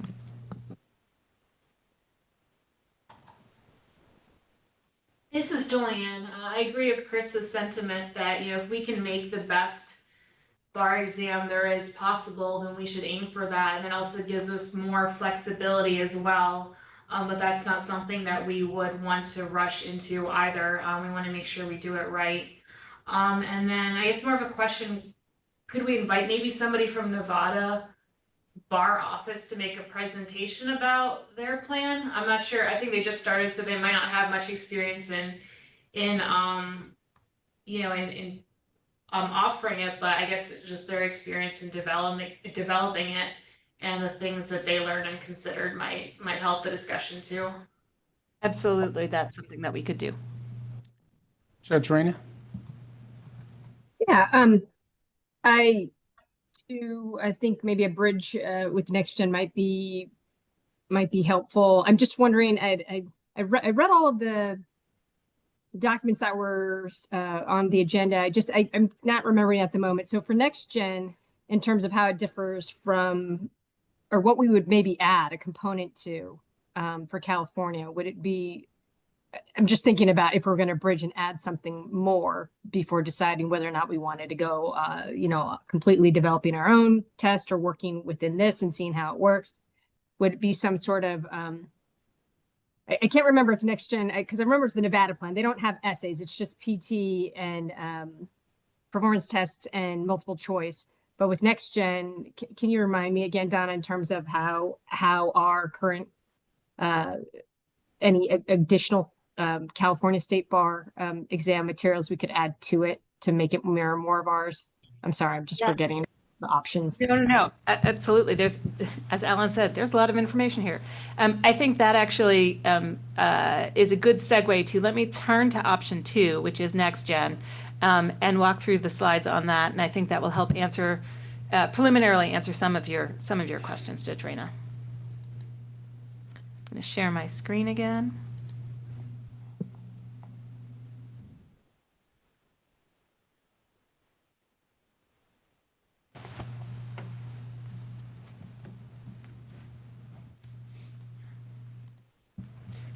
Okay, so the next gen UBE is a day and a half exam.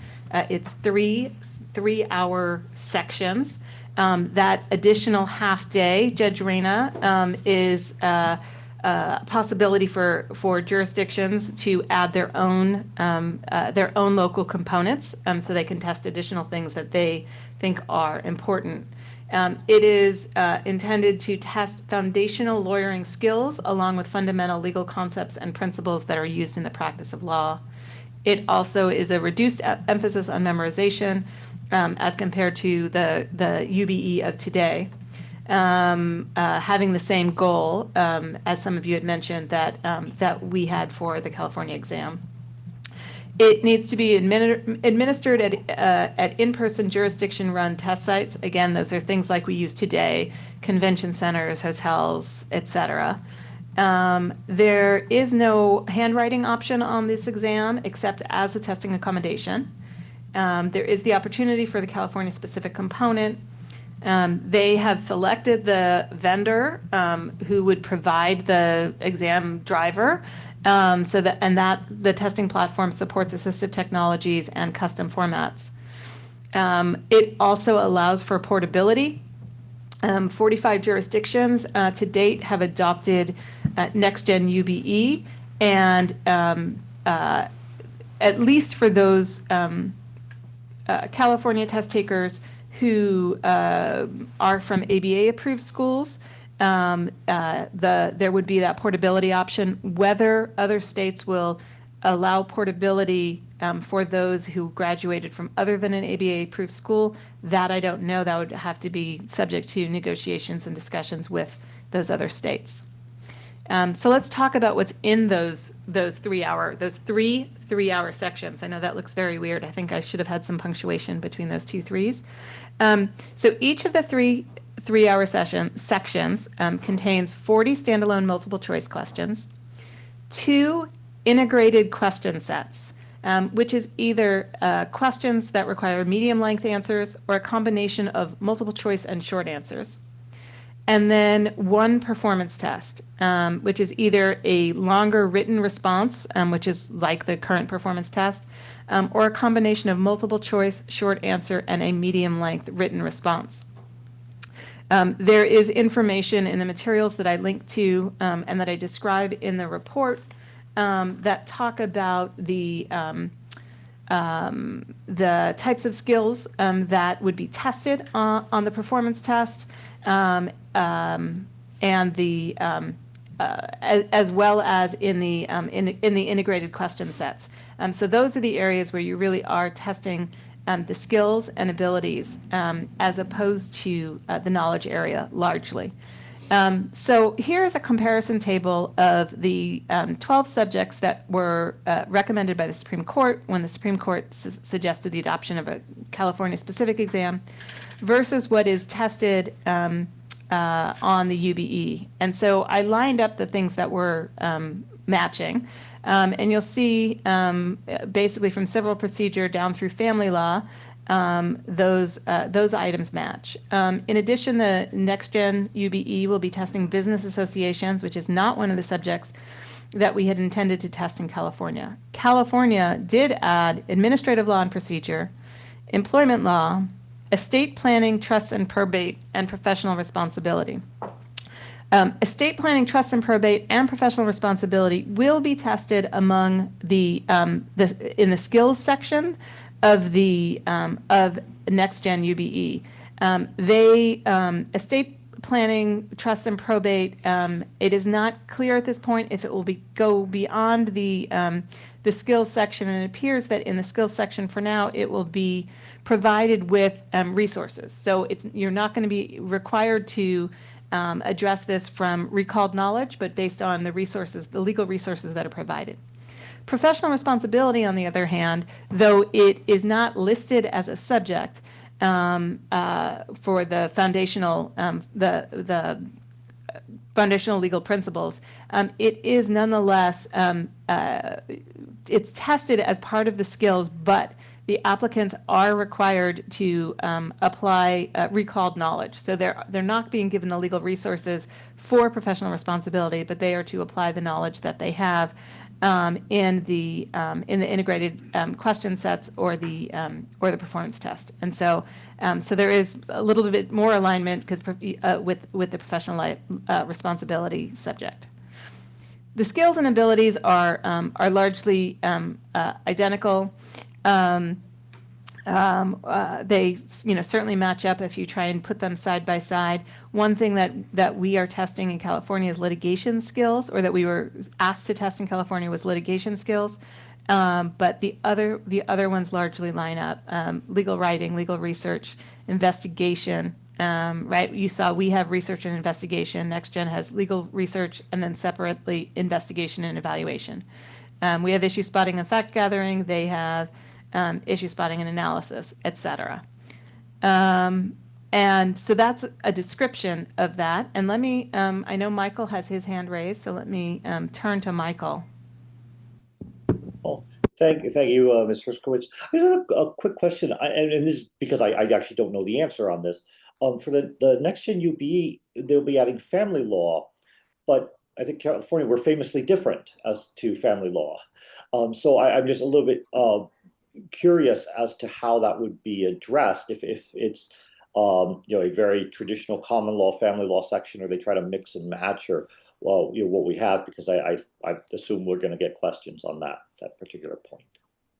Yes. So, and interestingly, family law wasn't originally one of the subjects they were going to test, and they got a lot of feedback on it, and so they added family law. And for between 2026 and July 2028, family law, it will be one of those sections, issues that are tested in the skills area without having to know, to be able to answer based on recall. As of July 28, it will be added as one of the foundational skills.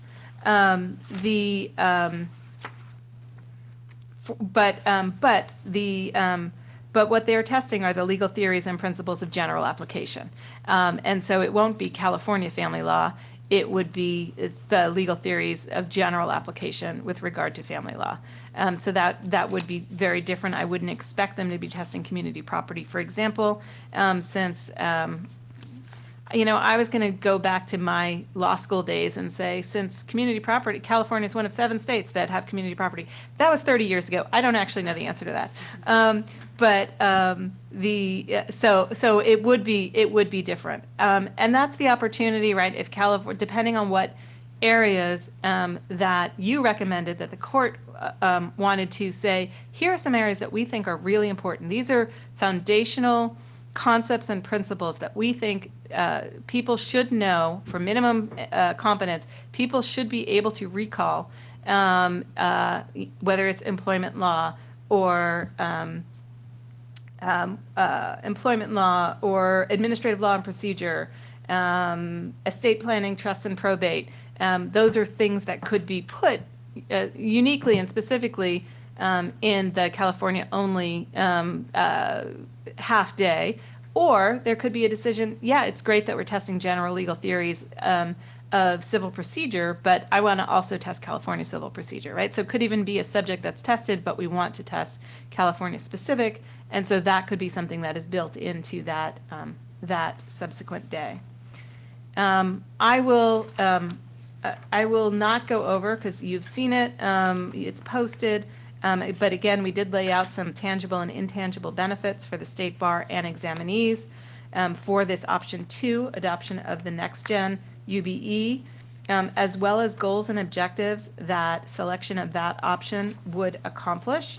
One thing that I would note is back in, and maybe it was before the August meeting, the committee and the board received a letter that was signed by 11 ABA law school deans in California that were recommending going with the next gen UBE, and they pointed out from their perspective that the skills and the abilities and the knowledge areas, the doctrinal areas between what the Supreme Court directed and what next gen UBE was offering were substantially aligned. And I would also note that when the Blue Ribbon Commission was making its recommendation in May of 2023, and even frankly when the Supreme Court was issuing its order in October of 2024, there was a lot less known about Next Gen UBE than there is today.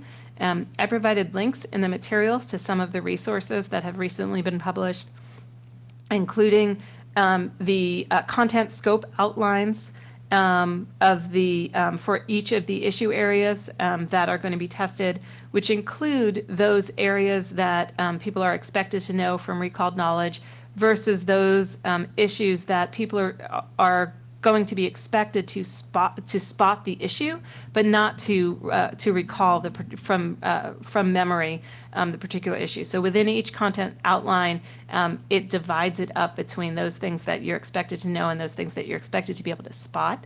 They're doing a beta test in January, I believe, where they are inviting applicants from across the state, and I believe roughly 80 applicants from California applied to participate in this beta test using the platform, testing the new questions. And there's also a link to the new questions, sample questions that's available, and they will have this beta test, and they have asked for graders from across the country and have selected three California graders as well to participate in the grading of that beta test. So there's a lot of testing that's going on, a lot of information that is available out there about Next Gen UBE, and because this has been a multi-year development effort. Does UBE require an internet connection? Yes, The platform? does. Yes, the platform does require a continuous internet connection. February 2025. Okay. But it is live proctored. It is not remotely proctored, so there isn't the bandwidth requirement, the same bandwidth requirement. That would likely, and I don't know if this is minor or astronomical.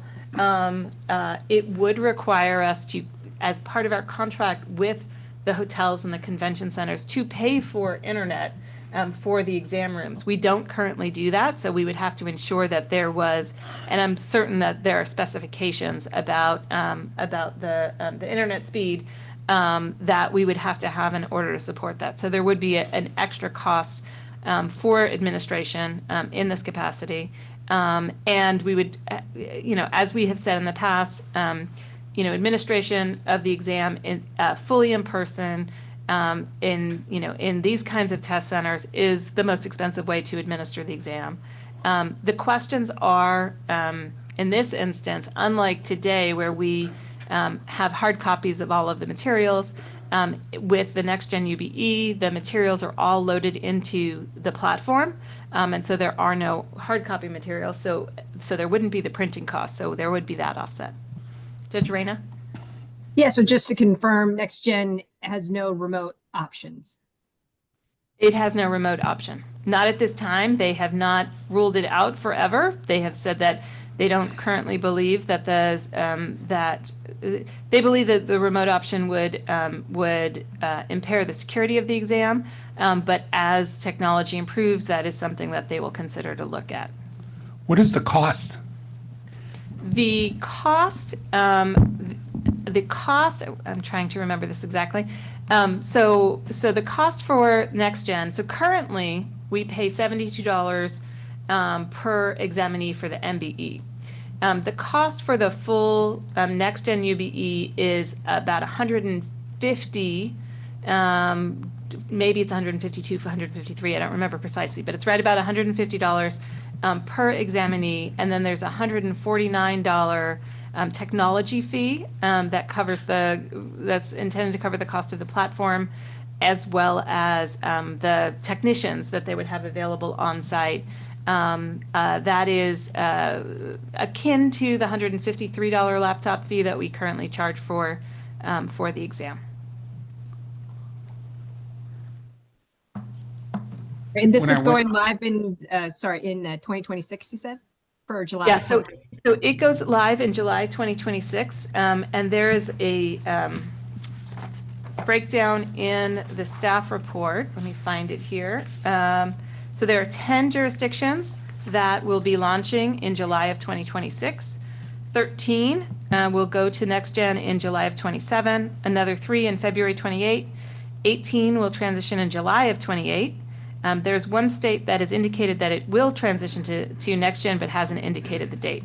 So if California were to go in July of 2028, there would be the opportunity to see what has transpired in 30 other jurisdictions.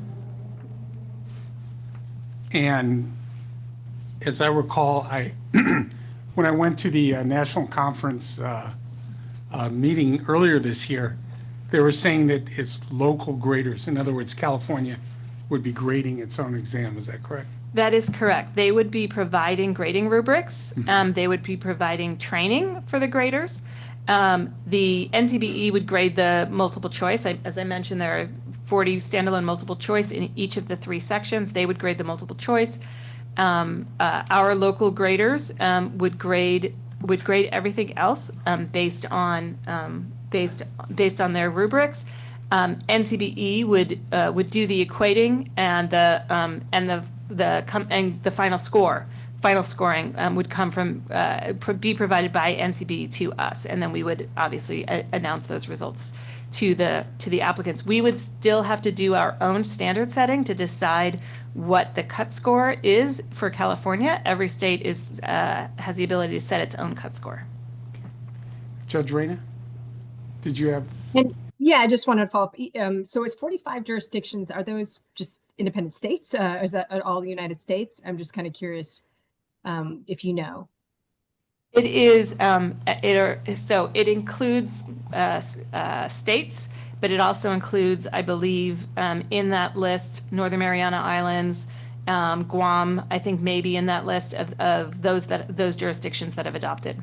But the rest of them are, yes, U.S. states. And then I'm curious, do you know like the holdout states off the top of your head? Just curious. There is a map in some of the materials that I linked to, but I don't yet know the states that, I know Nevada obviously has not adopted Next Gen UBE. Off the top of my head, I can't recall the states that, that have not. Okay, thanks. Do we want to move on to Nevada? Cody? Great. And Donna, do you want to put the slides up again? Thank you so much. While Donna's doing that, let me start with a quick preface. As Donna noted, option 3 is largely inspired by the Nevada plan. However, I want to echo what Donna said, which is everything is on the table. And so you'll see there will be elements of this proposal that either are flexible, in which the committee and board in the future will provide some feedback, or will require additional discussion related to perhaps administration and grading of the exam. I want to at least provide, though, the members a quick primer of what the Nevada plan looks like. And I want to just also note, to Julianne's point, that the Nevada plan was adopted by the Nevada Supreme Court in 2025 with an implementation target for 2027. And so what I'm about to share has not yet been fully operationalized. However, in the materials that were provided, the staff report, there is a link to their implementation plan that was submitted to the Nevada Supreme Court. So what I think that offers the committee members is a sense of what development efforts and tasks are necessary, and that work has, at least in part, been done by our peers in Nevada, might give you some sense of kind of the feasibility of this plan.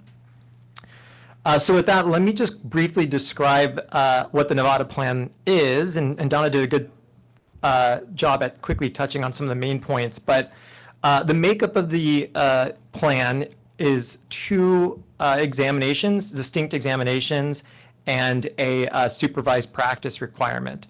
So the first piece is the foundational law examination, which is a 100-question multiple choice exam. That exam covers the 7 legal subjects that are already covered by the multi-state bar exam. What's unique about this is that the multiple choice portion can be taken by a law student after 1.5 years of study in law school, and that the exam is administered up to 4 times per year. Right now, the state of Nevada believes it'll be February, May, August, and late October and early November. And also, this portion of the examination will be offered at small vendor-owned test centers, our Prometric Pearson VUE test centers. The second examination component is the lawyering performance evaluation. This is a 1-day test that's comprised of 3 2-hour performance tests. And these performance tests are similar to the California performance test in that they're designed to test real-world practical skills. Among the skills that the Nevada plan is aiming to assess through the performance test, evaluation of legal analysis, issue spotting, and the use of kind of realistic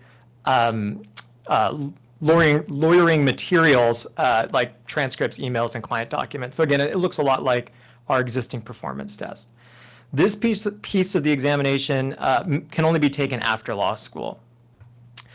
This piece also is administered twice per year, so similar to the current California model.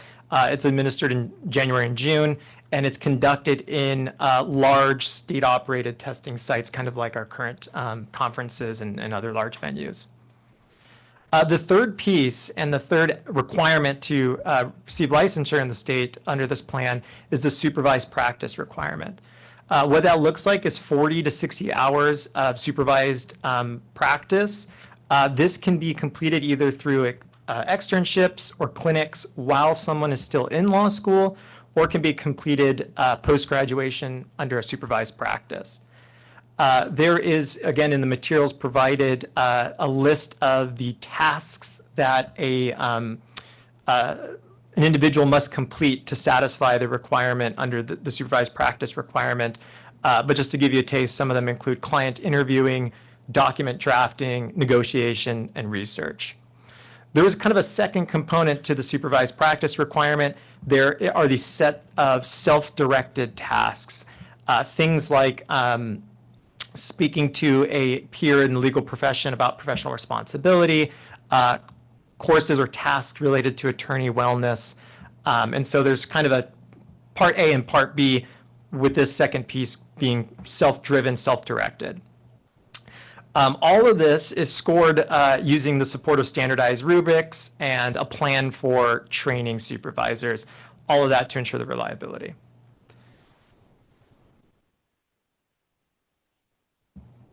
And then before I get into the possible design, I just want to note kind of the benefits, kind of the psychometric reasoning for this design. Multiple choice questions are really good at measuring rote knowledge. Performance tests are good measurements of practical skills, and that supervised practice element is meant to assess further lawyering competencies that aren't covered by either one of those exam models. And so the removal of the essays is really, from the perspective of Nevada, kind of unnecessary from a psychometric standpoint, because essays measure the same kind of rote knowledge that a multiple choice question does. So now moving to the streamlined design. This is option 3 in the staff report. And again, I want to note what you're going to see here is kind of an emulation of the Nevada plan, kind of at the high level exam design component, but there's a lot of questions about administration and other details that would need to be addressed. So what we're proposing is an exam that has 3 components. Well, it has 3 elements to the decisions of what it looks like. The first is a reduced multiple choice exam. So we currently have 200 multiple choice questions under the California State Bar. Nevada's plan has 100. The number of multiple choice questions is really determined by the number of subject areas that would be measured under this exam. So as the committee and the board determine whether to pursue the 12 subject areas that the court has put forward or some other list of subject areas, that would be kind of a factor that would determine how short or long this multiple choice exam could be. The second piece is 2 or 3 performance tests.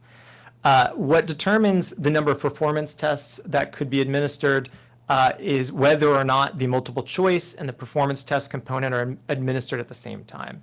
In speaking with our psychometrician, what we've come to understand is that what is most important is that you have a certain number of scoreable elements in total in an exam. So if you administer both the multiple choice and performance test questions at the same time, you can have fewer performance tests. If we administered separately, it may require additional performance tests to meet that requirement. And there's other specifics that we would need to determine. The length could vary. Under our current model, our performance tests are 90 minutes long. Nevada's using 2-hour questions. And as Donna noted earlier, the next gen UBE includes some shorter performance tasks. And then lastly, I just want to kind of underline again that the CB and the board are really free to explore a number of combinations of these elements or perhaps additional components, and that's where the committee and the board can consider whether supervised practice is something that's of interest, whether or not there's an opportunity to use new technologies to simulate real-world practice. And of course, as the discussion continues, I think the committee and board will want to consider the State Bar's experience administering similar approaches, the development effort required, and also, of course, the uniquely large volume of applicants here in the state. And then just lastly, to call out a few of the highlights from the cost-benefit analysis. Option 3 carries some benefits for examinees. Among them is that the design is familiar. Our test takers, of course, are familiar with multiple choice and performance test questions. This would be, a relatively simple transition in that sense. There is a potential for remote or test center administration because of the lack of a requirement to use the NCBE materials here. And then there's a number of other possible benefits that could be realized depending on what approach is ultimately taken. So if it's determined that a supervised practice component is interesting, that could provide test takers with, of course, valuable practice experience. If it's determined that this exam should be administered more often or that the multiple choice and performance tests are administered at different times, that could provide some flexibility for test takers. For the state bar, some of the benefits include a focus on practical skills and California-specific law. You've heard today, I think, through several of the options, a trend towards assessing more practical skills instead of rote knowledge. This would be a simpler exam development process than option one. Of course, with the removal of the essays, it would require development of just 2 question types. And we have decades of experience developing performance tests. We have been a leader in this space really for many years. And we've also recently, with the oversight of the committee, improved our processes for validating the multiple choice questions that are being developed. And of course, depending on some of the details determined, there are flexibility in administration and timing of the exam. And again, there's a possibility for real world or simulated practice that could add a new interesting element to the California's exam's ability to measure minimum competency. With that, I'll turn it back to Donna to talk about next steps. Yeah, so we just wanted to highlight very quickly the next steps. We are launching a survey to law school deans to get formal input from all of the law schools about what they think is the most important considerations and what they are recommending, so you can have that information as part of your consideration. Staff will be doing further research and analysis into each of the 3 options, including in response to the comments and questions that have been made today. And here's just the aggressive schedule that I mentioned. We will present to you a first draft of the cost-benefit analysis in December. I do not anticipate it'll have all the required components, but more than we talked about today. A second draft is anticipated for a second draft in January in what is anticipated to be a joint CBE Board of Trustees meeting. So you can talk about that draft together. And then based on the input that we get in January, we'll turn around a final draft, which will be presented to the CBE at your March or April meeting, and then to the Board of Trustees in May. That is the plan that we have before us. All right. Thank you, Donna. In the interest of time, I'd like to move on. This has given us a lot of food for thought. I ask everybody to think about it, and we're going to talk about this at length at our next meeting. Let's move on and go to item 4.4. Yes. Yeah. Next on the agenda is discussion and action, if appropriate, on the delegation of authority to the Moral Character Subcommittee Chair or Vice Chair in moral character cases pending in the State Bar Court. This item is being presented by the Office of Admissions Director, Tara Clark, Office of Admissions Program Manager, Christian Harvey, and Office of Admissions Attorney, David Lane. Thank you, as Alan. you So hear- if you give us one moment, we're just waiting for them to be promoted. I see David, and just waiting for Christian.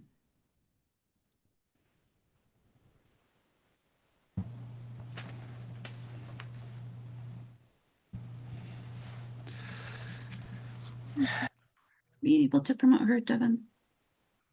Yes, she's joining now. Okay, perfect. Thank you so much.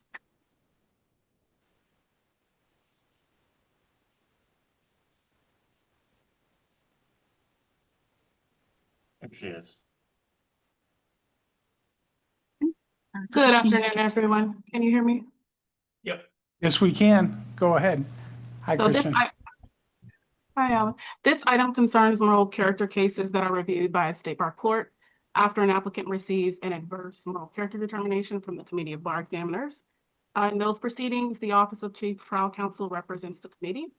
After its own investigation and discovery, OCTC usually concludes that an applicant's requests for a positive determination should not be opposed, or that a settlement may be appropriate. Historically, OCTC has shared this position with admission staff, and that information is then presented to the full committee during its next meeting.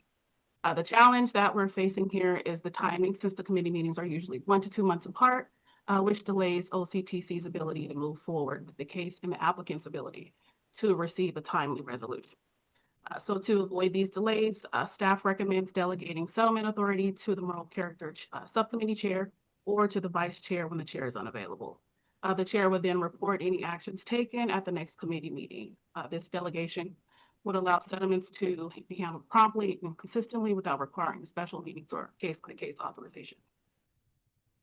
If there's anything David would like to add. No, you pretty much said it. I mean, this is a rare issue that comes up, but occasionally after OCTC does its independent investigation, they decide that, you know, and other things happen between the time the committee makes a moral character determination and when the case is in state bar court. The applicant might have engaged in more rehabilitative activities, for example. So on rare occasion, OCTC will decide they should settle the case or just, you know, not oppose the applicant receiving a positive moral character determination. The court has a schedule, of course, you know, sometimes and often, just like in a civil or criminal case, sometimes these settlement offers come up on the eve of trial, for example, right before the hearing. The committee might not have a meeting for a month and a half, and it sort of it puts a wrinkle in the work. You know, the applicant can't move on, OCTC can't make a decision. The court has to either grant a continuance or in some other way deal with the situation if both parties think there might be a chance for a settlement. So, yeah, what OCTC you know, came to us to discuss this, and what we're proposing is that the chair of the moral character subcommittee in those rare instances can make the call as far as the settlement. And David, if it's something that is really borderline or the subcommittee chair has a question, they can always defer it, right? To That's the committee. absolutely right. They would not be required to make a decision. You know, it would be up to them, but I imagine, yeah, if there are edge cases, they would say, you know what, this just isn't one where I feel like confident that the committee, no question, would agree, and they could always wait. All right. Do we have a resolution for this? Can we put it up there and then we'll open it for discussion? And can you see my screen okay in LA? I know you have the subtitles on.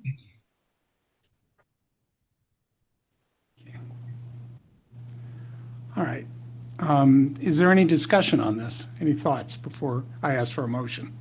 This is Vince. Somebody, Vince. Yeah, I just had a comment. I read this over and it doesn't seem like it derails any of the fairness given to applicants in making the decisions. In fact, it makes it a little bit more efficient.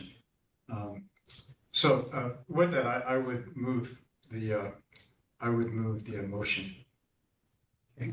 Is there a second? This is Michael, second the motion. All right. Michael has seconded. Dr. Cow. Vince made the motion. Is there any further discussion? Okay, seeing none. Devin, please call the roll. Bolton, Yes. Cow, Yes. Gongora, not present. Kaplan, Yes. Kramer, not present. Lawrence, not present. Lee, Yes. Misiwala, Yes. Montgomery, Yes. Peak, not present. Reed, Yes. Reyes, Yes.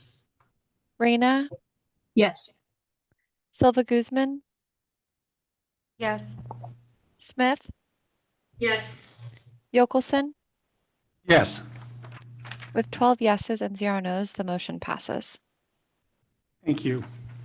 Next on the agenda is discussion and action on selection of the exam software vendor for the July 2026 California bar examination. This is item 4.5. This item is being presented by Chief of Admissions, Donna Herskowitz. So as you will vividly recall, on August 22nd and September 9, the committee reviewed vendor presentations and comparative materials from three different exam software vendors to make a determination of what software to be used for the February 2026 exam. Selection of a vendor for the July 2026 exam was not agendized at that time. However, discussion of July 2026 administration was relevant as ExamSoft's price per applicant was reduced if the committee wanted to contract with ExamSoft for both the February 26 exam and the July 2026 exam as well. At that meeting, CVE recommended that we contract with ExamSoft for February 2026 and indicated a strong inclination to select ExamSoft as the vendor for the July 2026 administration to take advantage of the reduced price, and also because as CVE expressed it.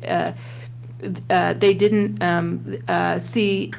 believe that any of the presentations argued for a change at this time. Based on that expressed inclination of CVE, the Board of Trustees approved a contract for ExamSoft that included funds for both July and February of 2026. I'm noting that the approval of the funds as it related to July 2026 is contingent on CBE's action today to formally approve the use of ExamSoft as the vendor for the July 2026 bar examination. And with that, I'll take questions, or we can put up the resolution.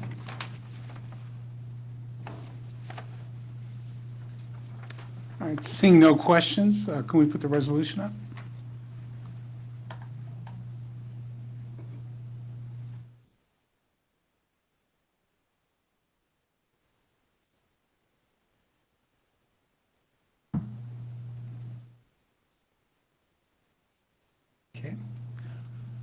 Do I have a motion? Anybody? This is Michael. I'll make that motion. Dr. Kyle moves. Is there a second? I'll second. This is Justice Macy-Walla. Justice Macy-Walla seconds. Devin, please call the roll.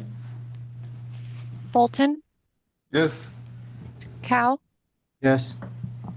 Gongora, not present. Kaplan, Yes. Kramer, not present. Lawrence, not present. Lee, Yes. Macy-Walla, Yes. Montgomery, Abstain. Peak, not present. Reed, Yes. Reyes, Yes. Reyna, Yes. Silva Guzman, Yes. Smith, Yes. Yokelson. Yes. With 11 yeses and 0 nos, the motion passes. Thank you, Devin. Items 4.6, 7, and 8 have already been handled. Going to item 4.9. Next on the agenda is discussion and action, if appropriate, on amendments to the State Bar Rule 4.29 related to the Law Office Study Program returned from the Board of Trustees. The Office of Admissions Director Tara Clark, the Office of Admissions Program Director Christina Dole, and Attorney David Lane will present. So folks. Thank you, Alan. So just really briefly, as you may recall, so the Law Office Study Program is the alternative way in which applicants may study for and meet the educational requirements to sit for the bar exam. And so this committee has seen the LOS rules, as we call them, several times.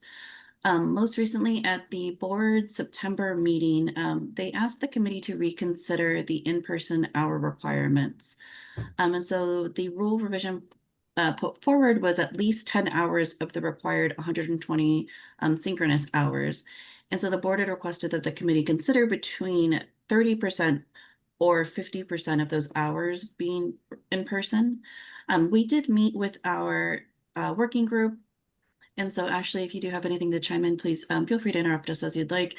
But so the working group, although they considered requiring up to 24 hours of in-person supervision, they do believe that we should stick with our 10 hours. And there are a couple of reasons put forth in the agenda item.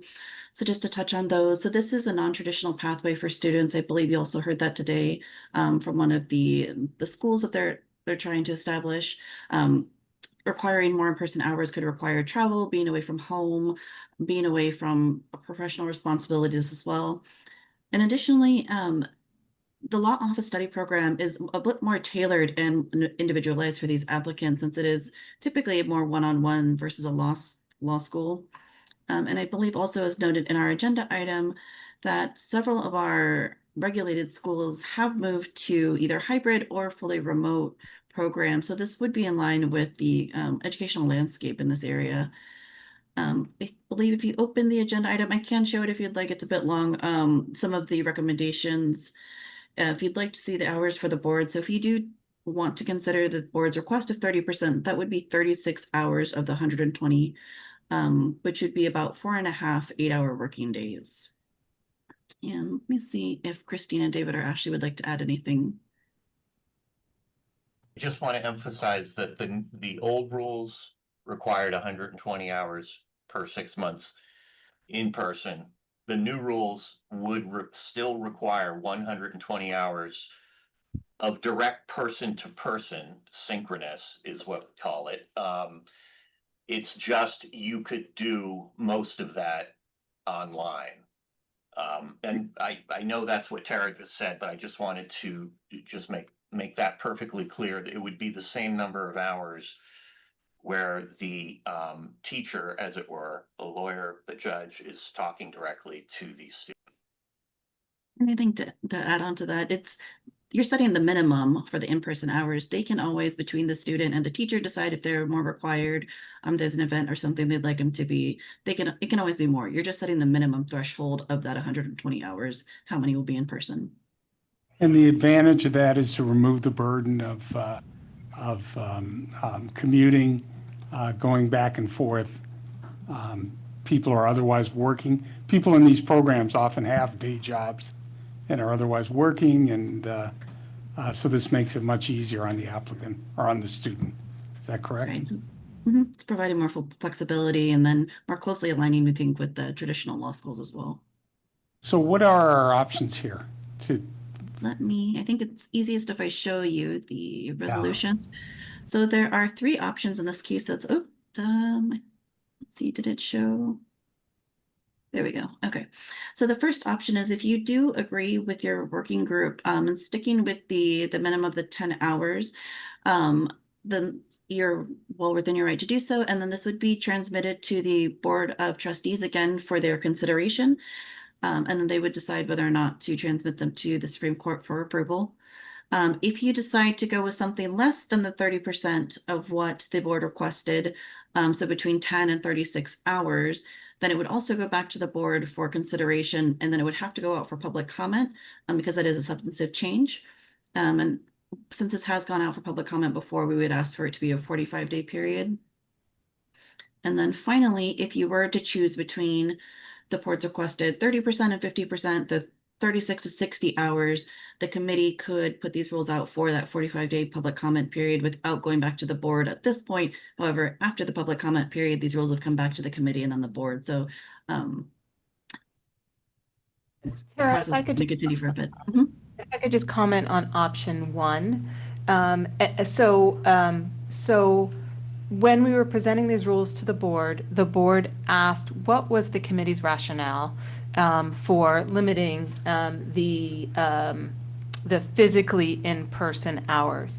And this rule has been out for public comment 3 times. It's been 2.5 years in the making. And it is entirely possible that the board's action was based on my less than stellar response, explaining, trying to recall and explain the committee's rationale over the course of these 2.5 years on how you picked that number. And so one of the things that this staff report lays out after having Tara and Christina having worked with the working group lays out the rationale. And so it is entirely possible that coming back to the board with Ashley, for example, who is both your vice chair and a member of the working group, explaining that to the Board of Trustees that they would find that convincing. This is not. I just want to make sure that you don't feel that this is thumbing your nose at the board. If you were to say, no, we don't think we should change this, we would like to present you with our rationale and see if that is convincing. That would not be thumbing your nose at the board, and I just want to make sure you understand that. All right. So discussion, it sounds like staff and the working group still consider 10 hours to be appropriate. Is that correct, Ashley? Yeah, and I think that with some further because I think I fell into that trap too of wanting to kind of not upset the BOT because I thought that that was kind of not the best way forward. But then we reconsidered and really looked at the in-depth conversation that we'd been having and have had as a board, and it's I think the ultimate goal to modernize the program is the key point towards making this move, and I would be more than happy to kind of explain what the rationale is and the thinking that we've gone through as the CBE to the Board of Trustees so that they're as just as on board as we are. Okay. Judge Reyna?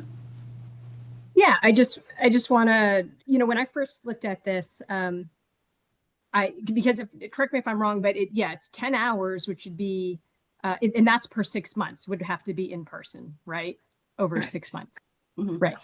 Right. So when I first looked at this, I know it's for a law office study or a judge's office.